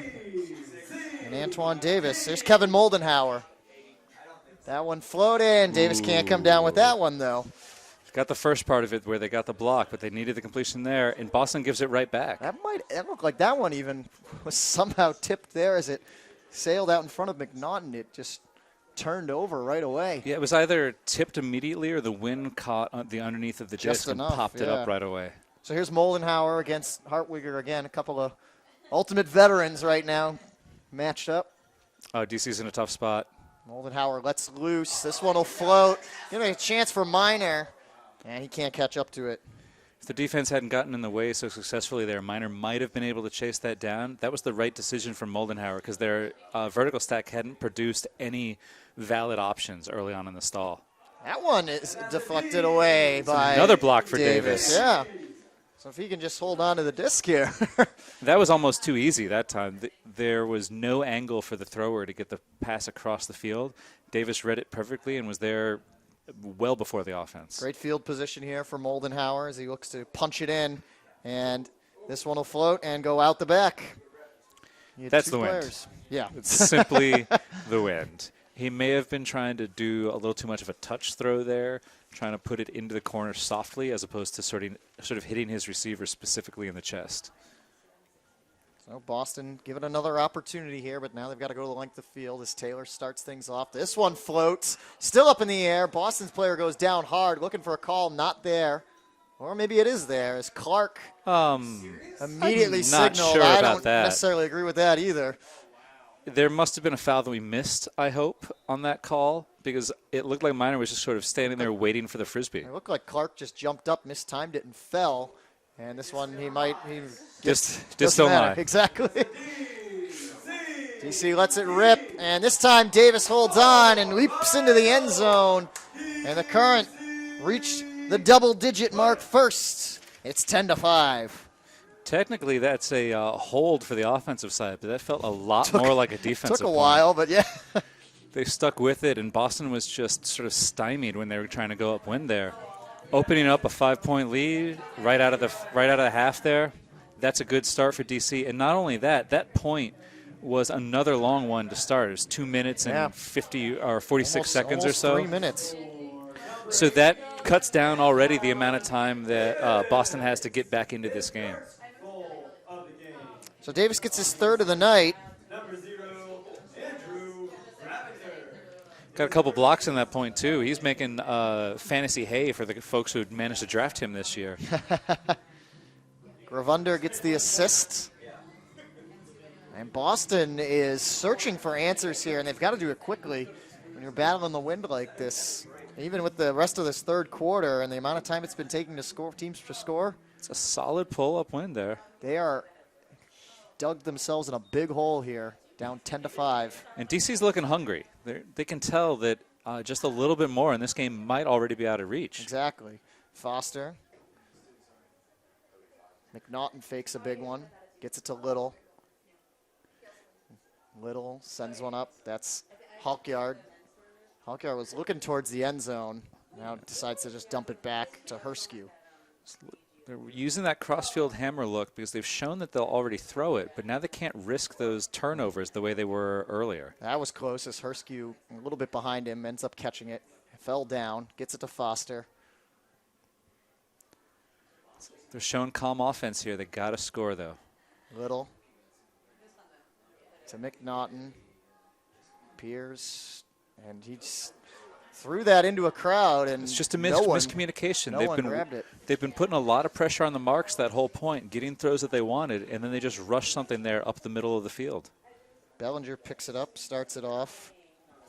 It's a nice put by Griezmann. Launches it, and it's D'd up. That's an error by 34. He's got to go up earlier there. That should have been in his hands long before the defense had a chance. Barnhart has to deal with one of the defensive captains here for Boston, Hirschberger. Foster. See, he's keeping his hands low on the mark here. Right around midfield, dumps it back to Herskew. Herskew up ahead to Little. Little gets his man to jump, now has no mark. Katz to Foster. DC's a little bit tired here on defense. Foster will let it go here, and Hawkyard beats his man and goes into the end zone. Boston gets their 6th of the night. Again, that took too long, though. They're up against time as much as they're up against score right now. We're almost midway through this third quarter, and it's only been 2 goals. It's not enough. They scored 3 in the first and only 2 in the second. You got to get 4, 5, 6 if you're lucky in this one. And as you said, with just about the halfway mark, 5:31 left to go here in the third.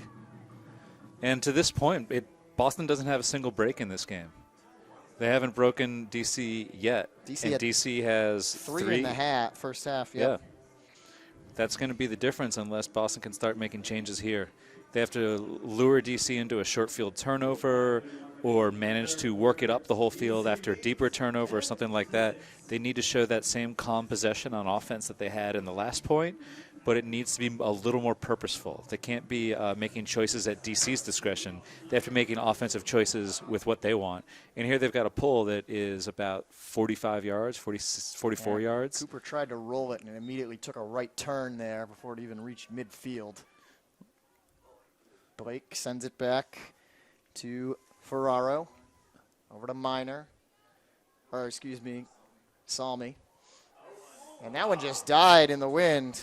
Khalifa was the intended target. Would have been another score for him. I'm going to tell you that the offensive structure there for DC was very healthy. Salmi had a bunch of different options to choose from, and to tell you the truth, I couldn't really tell which one of those many options that throw was intended for, but there was at least one receiver who had a good shot at it. Clock moving here. Boston looking for something quick. Doherty reels that one in. Those are those small field errors. That's what's going to keep Boston out of this game unless they can get a block here. And a wide open man for the Current. Ferraro. Current wastes no time picking up the disc after Boston turns it over, and they've got 11. Maintaining that distance. Yeah, they're just playing confidently right now. Boston doesn't know what to do. They don't know how to get a 2-pointer or a 3-pointer or even just score casually on offense. They're playing without that level of confidence that we're so used to from Boston. And at this point, it's less about this game because the odds of them coming back from a 5-point deficit in this low scoring a game is pretty low. Yeah. I'm not putting it past them. But it's as much about showing that you can play in these conditions for yourself and for your teammates so that you're ready to play tomorrow in the next game. You want to leave this game with a sense of belief, not with a sense that we couldn't do it or we went up to DC's challenge.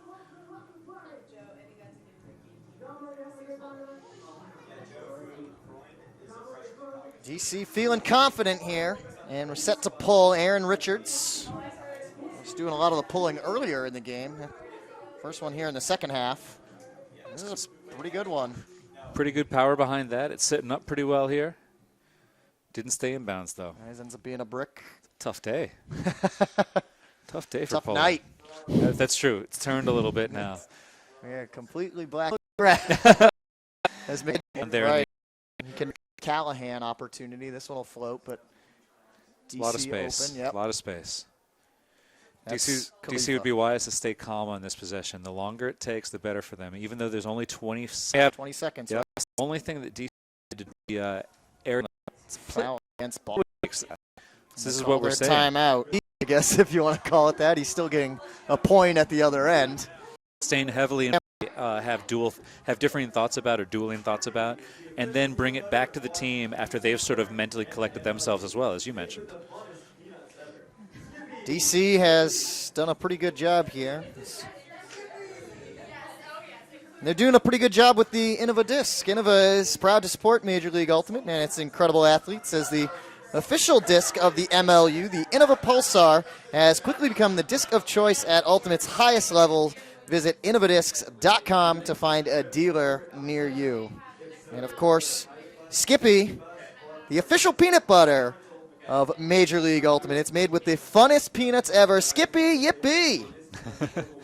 I'm looking forward to it every single time you do that read because I want to hear how the yippee comes out at different games, what sort of tone we've got, how excited you are in the moment.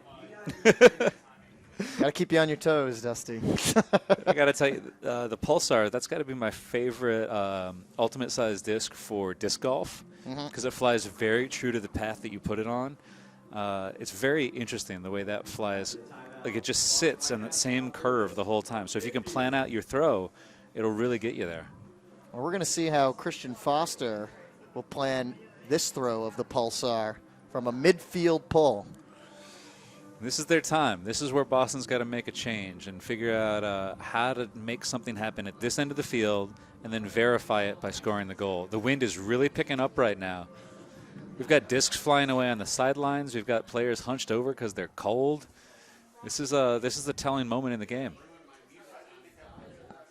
Both teams, I'm sure, are very glad that the precipitation that was earlier forecasted has held off here, and they'd like it to hold off for another 8:57 of game time. Right. That's how much we've got left. 13-10 the score. Boston with the midfield pull.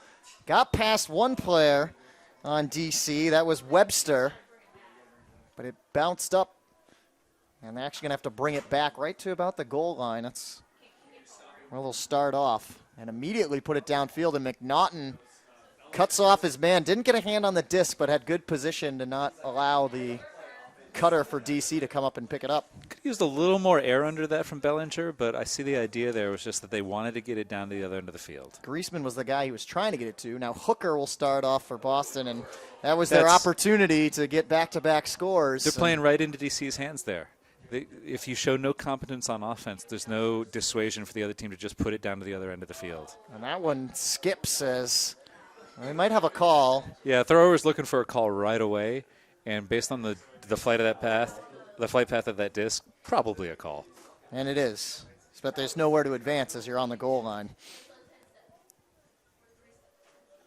And there it is. There's the score as DePaula throws it in. And the score looked like it was Webster. To Webster, there yeah. Gabe Webster. That's one that Boston, they had their chance. And that's the thing that's been happening over this whole game is they get their chances, they get their short field opportunities, or they get their opportunities to work up the field for a break. And their ability to just stick with their plan and stay in the offense has been lacking a little bit. Yeah. I'm not sure if it's because they're a little hesitant, they don't know exactly what they're looking for yet, or if it's mostly due to the wind. Well, if DC ends up holding on to this one, Boston will look to that very moment as potentially the nail in the coffin. You got the break score finally. Yep. You pull from midfield. You got them to turn it over right away, and then you hand it right back. You essentially gave them the position they were trying to get, so that's not the way you try to execute on another break opportunity. So DC calls timeout. Now they'll get the midfield pull. At this point, it's the interesting questions become, how do you want to use these timeouts as a team that's ahead for DC, and how do you want to use these timeouts as a team that's behind for Boston? DC wants the clock to run. Yeah, but this in between it's making the actual experience of the game longer, but it's not making the clock run any faster or slower. And one of the things that always happens when you call a timeout is the other team gets to totally choose who they want to put in because everybody's a little bit more rested. So it might be a help for Boston as well to have precisely who they want in to set up for the next handful of points. So Boston's still in this game technically, but that last possession, you got to have more than one throw, right? You just generally yeah. For possessions, you want more than one throw. Unless you've got at least in a game like this, the downwind huck. You're not getting it to the end zone when you're trying to go into the wind. Boston on the wrong side of a 14-10 deficit. Right, it's that old adage for boxing, right? Everybody has a plan until they get punched in the mouth. Exactly. you give up 2 breaks in the first 10 points or so. That's the equivalent. You're suddenly down. And with the way that the first half and the first quarter ended, DC had a 3-point run, and it put them in position to just maintain that leverage for the rest of the game. And they've done so very effectively. In the third quarter, they traded goals the whole time. Thus far in the fourth quarter, they've traded goals. Yep. And once you've got a lead, that's all you need to do. Yep. Got to get stops one way or the other. So DC will try and execute the midfield pull. Aaron Richards has it. How great does Kevin Moldenhauer have to feel, though, back out on the field there after 2 years off? From the sideline back onto the field as he's out there with the D-line. And you can ask him directly. He'll tell you right away that he loves playing and that he's excited to be back out on the field and making things happen. And there he is on the double team. Little Scoober up to Clark. DC still double teaming with Moldenhauer and Minor. I like that double team. Cup. I like the way that they're using sort of a primary mark and then sort of an inside lane mark. And they're not rushing too much to the thrower. It's causing Boston to use a lot of time as well. Yep. Even though they're completing passes. Now Boston finds a way through, but they miss on an open man. Carter Thalen a little bit too high. And with the wind, he drops it. Good grab there by Minor. A lot of this game has been the story of unforced errors. DC has made just a couple fewer. And that one was close. Davis was had his hand on it. Looking for another one. Hartwiger picks it up, starts it off. Clark quickly to Chan. Boston looking to move fast here. Halkyard sends it. The hammer downfield, and it's reeled in from the ground. Thalen missed on his last one, but comes up with that one, and I think there's a kind of a sigh of relief from him that he didn't drop that one. Yeah, some of those hammers, especially when you're playing at night under the lights, they just come out of the sky, and you can't really tell what's happening or how quickly it's coming in until it's right there. And you know that everybody on the field is watching you try to deal with this thing that is screaming out of the sky at you. And not just the people on the field, the people in the stands, and all of us up here in the broadcast. We're all watching you right now. So the second that enters into your head, that's when it starts becoming complex and drops happen. So Boston will not use one of their timeouts here for a midfielder. Hoping for that break, I would imagine, again. Yeah. Well, they need it, but can't rush it yet. Foster will pull. 6:56 left. It's enough time for them to make a run, but I keep saying that because I've seen them do it before, but this is such an uphill struggle right now. Foster, first pull we've seen come this direction. The near side here tonight, roller. Blake will pick it up, and Boston will employ the double team. Blake able to get out of it, up to Salmi. Swings it out to Ferraro as DC tries to use both sides of the field. There's Blake again. He's all over the place. DC working out of a vertical stack here near the end zone. Norbum sends it up high, and just like that, Justin Solis connects again. And Norbum gets another assist. He's having a bit of a day, huh? Norbum and Solis. DC's having a bit of a day here. On the whole, yeah. It's just it's shocking to see the way that Boston has failed to respond. I mean, it's not that they haven't been in position to respond and haven't had their chances. It's they haven't taken advantage of those opportunities, and that's not what we're used to seeing from the Whitecaps on the whole. 6.5 left to go. It's a long season here in the MLU. It's a marathon, not a sprint, and we saw last season, of course, Boston opened up the season 0-2, and didn't matter. They basically raced through the Eastern Conference and blew past Seattle en route to their second championship, but it never helps to start off the season with a loss, no matter who you are. And right now, if things don't change pace in the last 6 minutes and 30 seconds, DC will start off their season on the right foot. Horizontal here, a very obvious play call. Hartwinger. It's just a matter of what they do after that. Gets it to Chan. Chan's got an open McNaughton, but he wants to go towards the end zone, and that's Thalen again. Back-to-back goals here for the young Carter Thalen. It's a little bit of contact there in the downfield area on his defender, Webster. Got bumped off a little bit, so he was trailing there, and the thrower caught sight of that really well. Put a lead pass out there to where the defender couldn't see it, didn't have a chance to chase it down. It's a good assist there, a good execution from Boston. Chan with the assists. He started to come alive here in the latter stages of this game, taking over offensively, and Boston cuts it back down to 3, and importantly, they did it in 15 seconds. Yep. Time. Tick, tick, tick, tick, tick, tick. DC's ready for this next point. Boston's looking a little more positive here on the line as they're getting ready to pull. A little more active, a little more like they believe. Once again, Christian Foster, captain here for the Whitecaps, set to pull.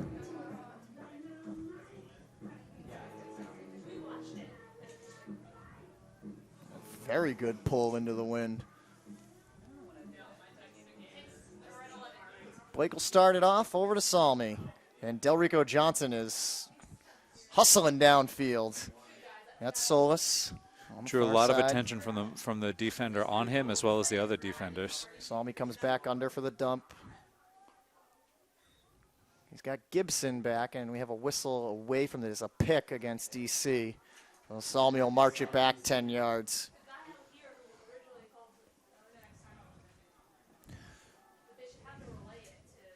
A little switching here in the back from Boston picked up Delrico's first deep cut pretty well. Here's a hammer that the wind definitely pushed it up a little bit from Blake, and Boston able to come over and get the D.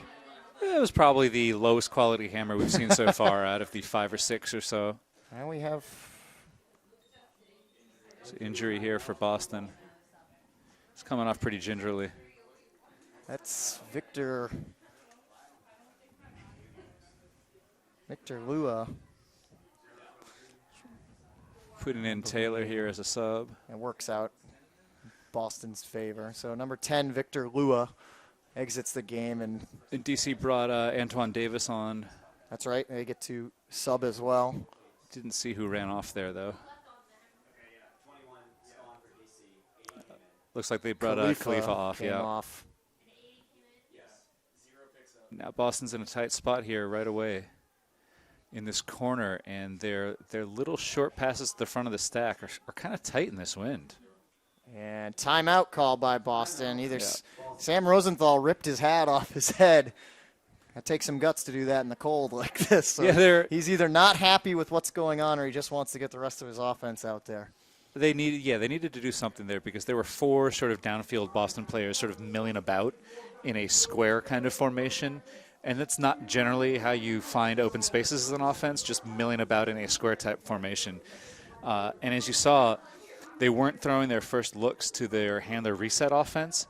And then once those 2 guys were already out of position, if you have players warning around downfield, you have 2 out of position handlers near you, the thrower doesn't really have any more options other than putting it up downfield. So Rosenthal sees that, throws his hat off, maybe because he didn't get the timeout called as quickly as he wanted.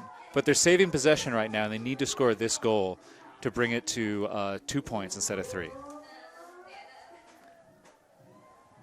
Well, he'll use the opportunity as well, I'm sure, to get the rest of his offensive guys out there. Imagine we'll see Chan come back in. McNaughton's been a big factor here. It's a matter of figuring out exactly who the right line is right now. Yeah. One guy we have not seen much of at all has been Misha Sidorsky here for the Whitecaps. So it's kind of a very quietly good player for them last season. Missed some time here and there, made the trip down, but have not seen much of him tonight. Maybe they're resting him for tomorrow for a back-to-back like in the NBA. Starting early. Possible. Get on that Coach Popovich train. He's a guy that, if you're playing fantasy, I'd call him a bit of a sleeper. I'm unfortunately not playing fantasy I am not this year. either. The MLU Content League didn't end up coming together. Maybe we didn't have enough content, or we were discontent or something. But I didn't get the invite for the midnight draft. In content. I like it. Last year it was a very entertaining draft. Some of the teams ended up with players that the owners only disliked. Some teams ended up with people that they could only not really pronounce their names. It's quite entertaining. So Boston does use the opportunity to get their offense out there. DC subs as well. They got their D-line out. Coming out in sort of a horizontal stack here, but shifted over. So there's a lot of cutting lane on the open side. Jake Taylor connects with Matt Little after quite a few bobbles there. Little holds on to it. It's questionable. Needs to score quick to stay in this. Right up around midfield. That's Clark. That's a good completion there. Clark connects with Nick Thompson. Thompson's had a nice debut here for the Whitecaps. Good continuation there. Clark again. That's a tough one. Another one to Thompson. Showing some skill here from Boston. Chan looking to the open side, and he gets McNaughton. And the sideline for the Whitecaps pretty fired up as they cut it to 2 with 4:26 left to go. Great possession there for the Whitecaps out of the timeout. That is a big, big play for Boston. Now it's a 2-point game. DC is trying to go upwind, and they showed the ability on that particular point where they were sort of cordoned off on that far side of the field for a while. They were running their offense over there, but then they made a conscious decision and relied on that swing throw of Jake Taylor to get over to this side. And once they got here, then they were in a power position where their defenders were sort of chasing them over to this side of the field, and they could use that momentum against them as well as continue going over to this side with the backhand. Now it's a matter of how good is this pull going to be and how well can they get down on it. A lot of the people who have been pulling downwind in this game so far have been sort of short-arming it and expecting the wind to help them. I think he would be best served here by going with a huge inside out and trying to get it all the way down here. Goes with the outside in, a little bit of a roller, harder to catch. It stops. Salmi stops it. Gets it right over to Blake. The lanky handler for the Current. Good Back little to handler Salmi. cut there for Salmi. Terry Roth trying to cover him tightly on the mark. Is that a stall? No, it's a foul. Foul. I thought it was close. a second early for Very a stall. Close. Roth with some good defense, but It looks a little like close. the DC handlers and the throwers may want to engage with their resets a little sooner here because the stall count isn't so long that they can just zoom in on one player. Blake with a nice rundown. And good offensive structure to have that much space for that throw-up line. Delrico Johnson keeps it in on that far side, trying to get around the mark. Puts up this one towards the end zone. It's caught. Was he inbounds? He was. Nice play there by the Current. They got to feel good after that one. Mark Flores with the goal from Johnson. That looks so nice and calm on the part of the Current. Their offense was a little tight at times, but they trusted in it anyway, completed a couple tight passes on those up line cuts, and now we're left with 3:35 in this game. Still a 3-point game. Boston's going to get the first chance to bring it back to 2 again, and DC is taking a timeout to work with this midfield pull. Yeah, we'll have to see potentially. Now, Boston did score on that timeout after they called that timeout, but it was a frustration timeout Right. at the lack of ability to move the disc. We'll see if that could come back to hurt them to not have that in their pocket and ability to use it. Yeah, but you don't want to. Yeah, you have to burn that timeout to get the goal, though. It's the sort of thing where you'd like that extra advantage, but take the goal. Always take the points. Looking into the rest of this game, the refs have been they've done a good job on the whole, but there have been a couple tight plays here and there where discs have been tipped and then there's been a little bit of contact, or some of the marks have been a little tight, a little bit aggressive. Over the last 3:30 here, you want to make sure that as a ref, you're sure of what your crew wants to call for this game. Very aware of the standard that you've set so far, where there's been a little bit of physical play here and there that hasn't been called for either team. So we want to make sure that we get that managed well before this plays out as well.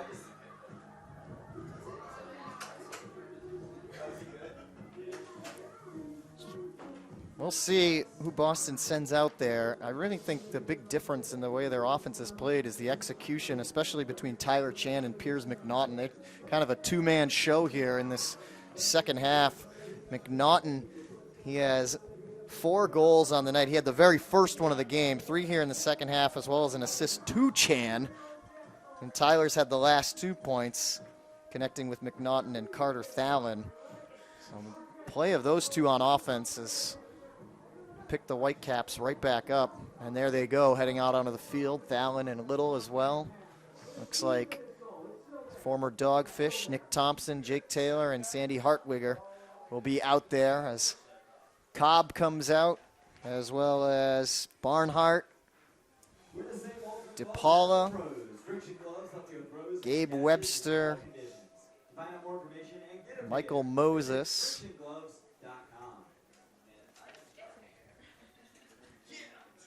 DC set to go, so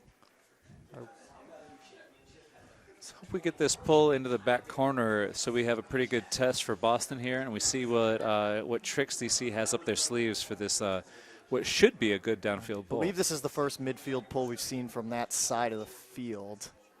And that one gets by Taylor way out the back. Little pick it up. They'll have to start it at the very back of the end zone. Immediately the double team coming over. The Scuba, and Wow. Taylor bails out the Whitecaps right there. Chan has it.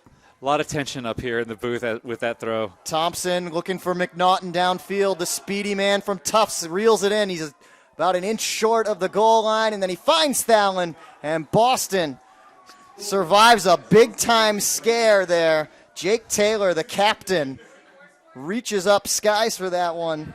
What could have been a Callahan and certainly would have been basically the sealed fate of the Whitecaps. Apparently seemed to be just the right throw to just the right space there that we couldn't see up here.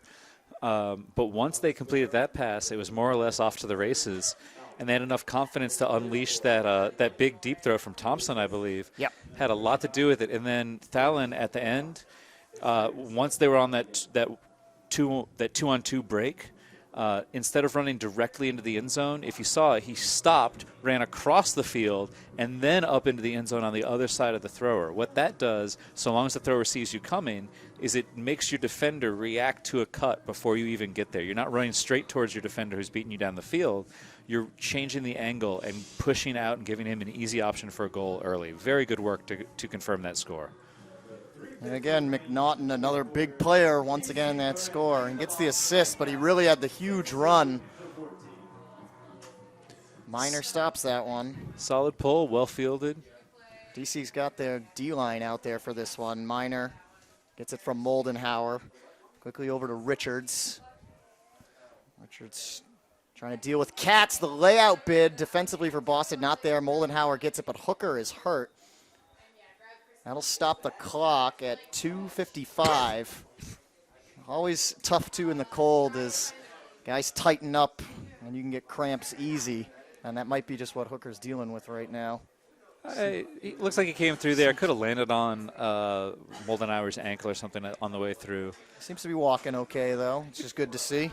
Pretty good shot at that block. It was a good thing that Moldenhauer had the ability to focus on it and stick with that disc. And you can see he just turned upfield like there was never anybody laying that past him in the first place. Doherty comes in for him, and now DC's going to get, looks like Moldenhauer's coming off as well. Or looks like Moldenhauer for Norbum. Yeah. Yep. Yeah, Kevin was looking a little bit cold there as the disc stopped. He started trying to keep his hands warm, his legs warm. Good to get some youth out there. You get creaky. Don't let him hear you say that. Norbum unleashes a big one here, looking downfield for his man, Gravander, and it's D'd up by Boston, Jay Clark. Some physical defense down there. I don't think it was a foul, but he established that position aggressively. That's Baker with the disc, gets it to Herskew. Boston can get it to a one-goal deficit here. Banerjee to Clark. Got to dig deep now on defense for DC. Katz up ahead. They're Foster. Doherty's making a cut towards the end zone. Foster will shake him off. They're not quite close enough on defense. Now he's putting one up. He's got Katz running downfield, but he's way too far. Banerjee was in the area as well. Banerjee, another guy with some speed, but that was their chance for Boston. They just ended up with a nothing throw to someone who wasn't even cutting there. And now DC walks it up to the line. They can kill some clock here as we are at 2 minutes left. This one floats. It's a 50-50 disc. It's tipped, and it's caught by Boston. Baker. Lefties are still playing a role here. Norbum's trying to complete those passes, but he's only able to get them off in part because they're a lefty backhand instead of a righty flick. Herskew gets it to Banerjee. Banerjee, a low throw. Nice dig out there by Baker, sliding for the grab. Minute 38 left to go. Foster. It's a little tight here for Boston. Foster with the OI looking for the end zone, and he's got his man. With 1.5 left to go, Ben Katz reels it in, and Boston now trails just by one, 15-16 on the break. They're definitely making a game of this. And as we were talking about earlier, there's no quit in Boston, so they're trying to get back in this, And that throw from Foster cross field, using the wind a little bit to get it to its destination, that's a very touch throw. He could have easily thrown that too hard, could have knifed that too much. Any number of ways you could have made an error on that throw. He didn't. He delivered it directly to a very open teammate there in the end zone. That's what I was talking about with DC's defense, is they were just lagging behind a little bit, leaving too much space, as if Boston was just going to give it back to them. And the Whitecaps use their third and final timeout here to get that midfield pull. It's about as good a situation they could ask for to set this up. Try and get a quick stop and put it in to tie it up at 16. This is it. This is the time where DC actually gets to find out who they are, in a sense. Yeah. Who's out on the line right now? What are their roles? Who's going to be in charge of the disc? Who's going to be closer to it? Who's going to be providing that deep look early on? Are they just going to keep putting it up like they did in that last point? Or are they going to feel a little more timid and try to work the disc? Because if they take enough time, this point could end. But 90 seconds of offense in this wind, I haven't seen any teams capable of that yet today. Boston outscoring the Current 6-3 here in the fourth quarter. Easily their highest scoring quarter. They had 3 in the first, only 2 in the second, 4 in the third, 6 here in the fourth. And DC got those 3 breaks early, so they got 2 breaks in the first quarter, 1 break in the second, whereas Boston here has gotten 3 breaks in this fourth quarter. Fourth quarter is when you determine the game, and Boston's here to play. Can the experience of the Whitecaps win out this one against the new-look DC Current? And I mean, I say the experience, but Boston's had a couple of new guys themselves out there making big plays. Thal in there. Nick Thompson's been involved. Rob Baker defensively has been a nice addition here for the Whitecaps. But again, I fall back in my minds to the play of Chan and McNaughton. I've really gotten them back into it. And a huge catch by Jake Taylor. It's true. It's true. We can't forget that bit. That could be the unsung moment of this game. We won't let that one fall through the cracks of history. We'll remember it. That's what we're here for. Exactly. It has been captured and documented and talked about. Well, here we go. We're down to the end here in another DC versus Boston classic. Even though for most of this it seemed like right? DC was just going to walk away with it. A minute 30 left exactly. DC with 1 timeout. Boston used their final one right here for this midfield pull. Christian Foster set to pull. Current have their offense back out there. While some of the fans are literally sitting on their hands, but they are pounding with their feet at the same time. And Foster, a nice midfield pull, gets it out the back. That's what we're talking about. He had a little trouble fielding it there, even after he was out of the end zone. The stall is getting high. Blake stuck here in the back, trying to get around the defense. And Gibson with a nice catch. That one looked like it might float. But Dom Gibson, the athlete he is, but Didn't he throws even matter if it away. Floated. Threw it to no one. There wasn't no even a one receiver there. Approaching a minute, Boston can tie it up here. Taylor looking to Little, and Little's in. It didn't seem like he might have been at first, but there he is. And we start over with 1:04. We just said it, Dusty. It is deja vu between these two teams. It doesn't matter who's on the teams. Whenever they play here, it's as close as it can be. And yet again, that's another quick score. That's a 26-second break for Boston. They got up there, got the disc down to this end zone on the midfield pull, and then something fell apart for DC. They weren't connected on offense. They trusted Dom Gibson to make that play. Lloyd Blake put it out in front of him, trusted his receiver to make a slightly difficult catch, but that's what he's there for. But after that, they didn't give him any support. They didn't give him any options downfield. And he was stuck thinking what he thought was going to be a safe option, straight back to his reset.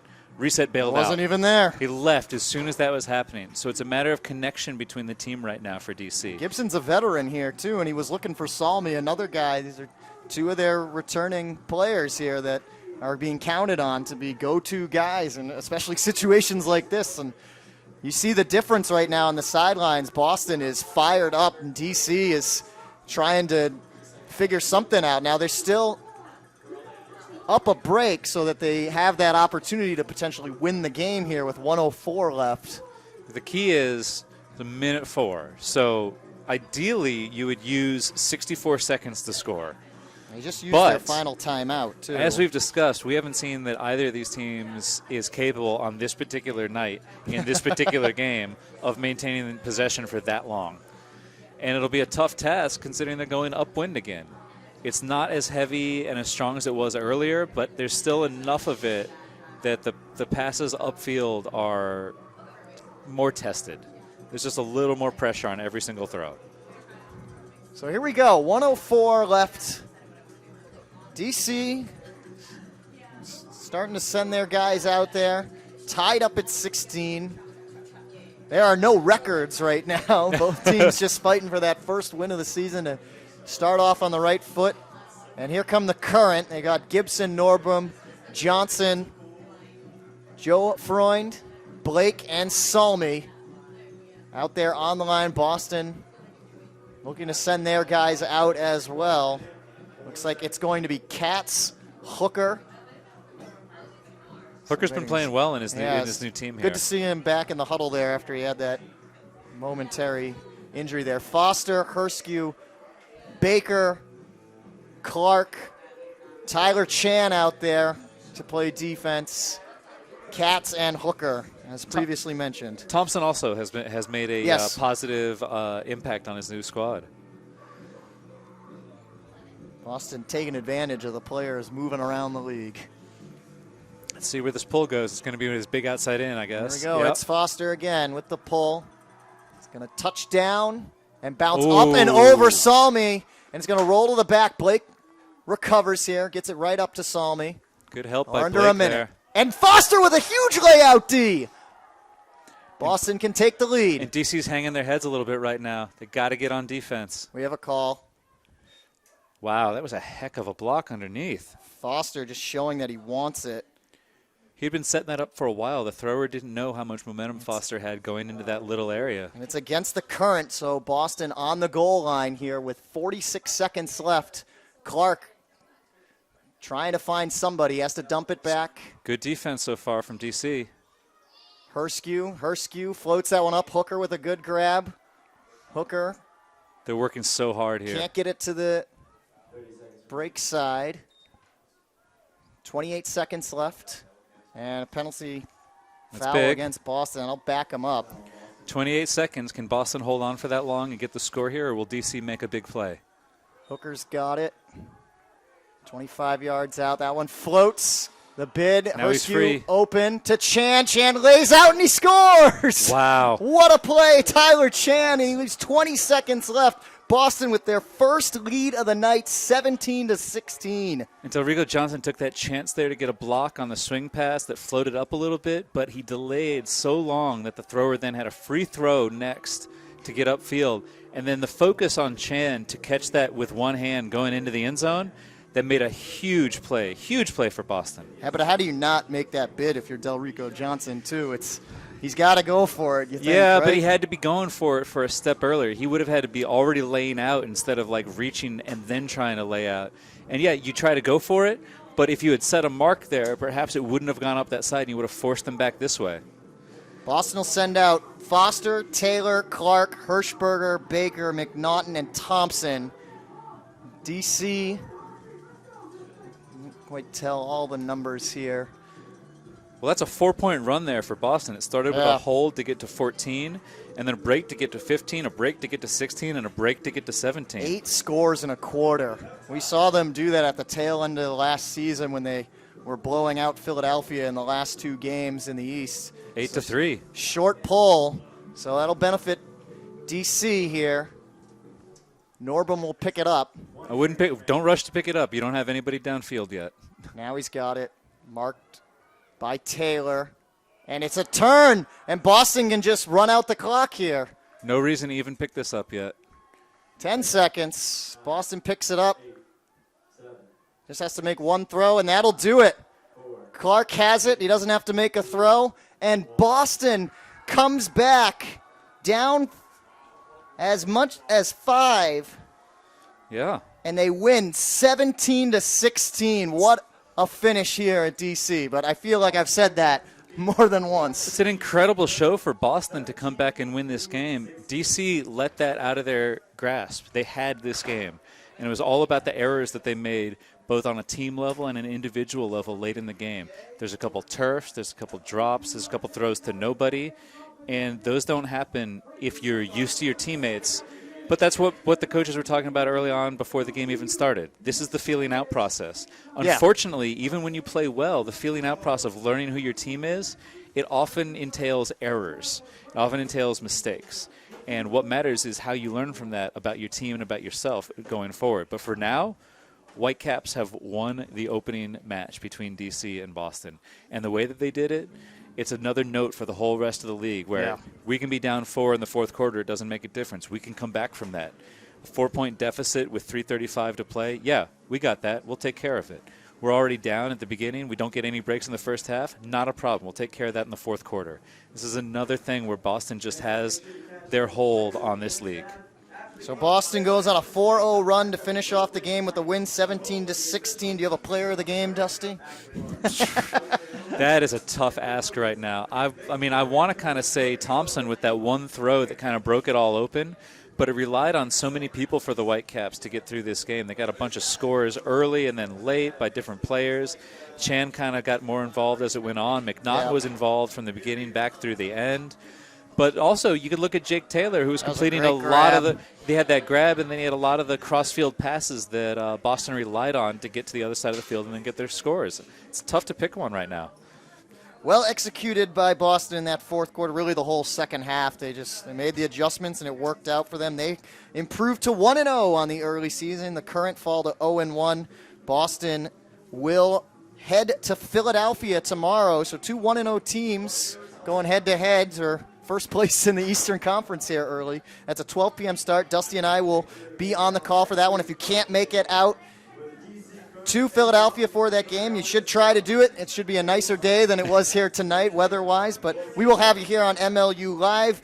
The Current will be back in action next week, taking on the Spinners. Boston at Philly tomorrow, and then at New York the following week.